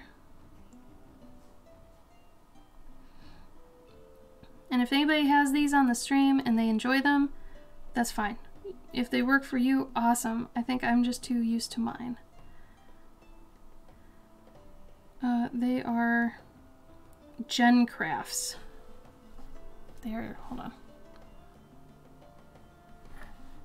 Oh man, you can't even see it there. Hold on. They're Gen Crafts. So, I mean, the lady in the video was doing pretty good with them, but it isn't. The grays are nice. I like the grays fine, but I don't know. Maybe I do just need to make a swatch sheet, but oh, I might steal that one. But yeah, they're really. See how they're not even smooth in their swatches? Like, who the hell does this? You know, they have really. They're not smooth. And they gave us a free bonus pack of paper, and Gabe looked through them. He's like, these are all shit. The brush pens are nice. It was nice they gave a sponge. I don't know. But, man, don't buy these. Don't buy them. They're like 35 bucks. It's not worth it. Alright. So, this little guy, I don't know what to do with him. I don't know what to do. Maybe he'll have an afterlife somewhere else. Maybe I'll just randomly send him to someone. I don't know. I don't know what to do with him. Anyway, maybe I can still fix him up using some pastels. Poor little guy. Like, he knows it's sad. He deserved better. I should revisit these fish again and do him some justice, because, sorry buddy, those watercolors were not your buddy.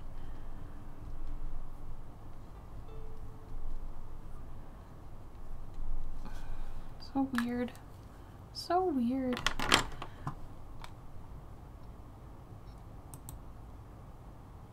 Yeah, that's probably very true, Serenity. Good point. Alright, let's see. Tomorrow, Gabe's gonna be on. For those of you who know Gabe, my partner, he hasn't streamed in a long time because he's been too busy. But tomorrow, he will be on at 5 p.m. CST, so 3.5 hours ago tomorrow. So if you want to join him and see the art he does, these are his socials. And then these are my socials for anybody who's new here. And then one more quick plug for my new Patreon tier, because I really like these. These are my new Clover cards.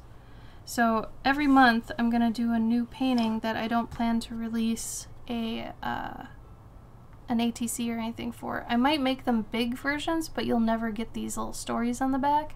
So I might still make this a big print, but you'll never get these, like, these little stories that come with it. So once March hits, then this one is done. Like, I'm not gonna sell ATCs of any of these. So these are $4 domestic, $5 international on my Patreon. They're called Clover cards, and they come with little stories. So every month a different painting. They're a really nice way to get original art at like a little pocket size, which is pretty cool.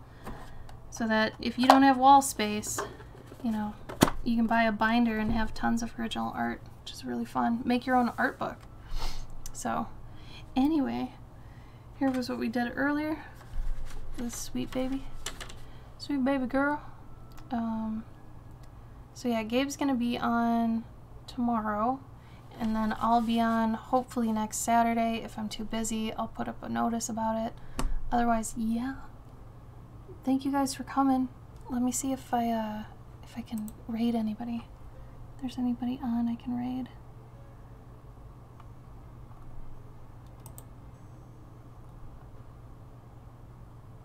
I'm not seeing anyone right now. Oofed. Okay. Bye, Crane. Yeah, I'll see you guys next time. Be on tomorrow for Gabe's, alright? See you then.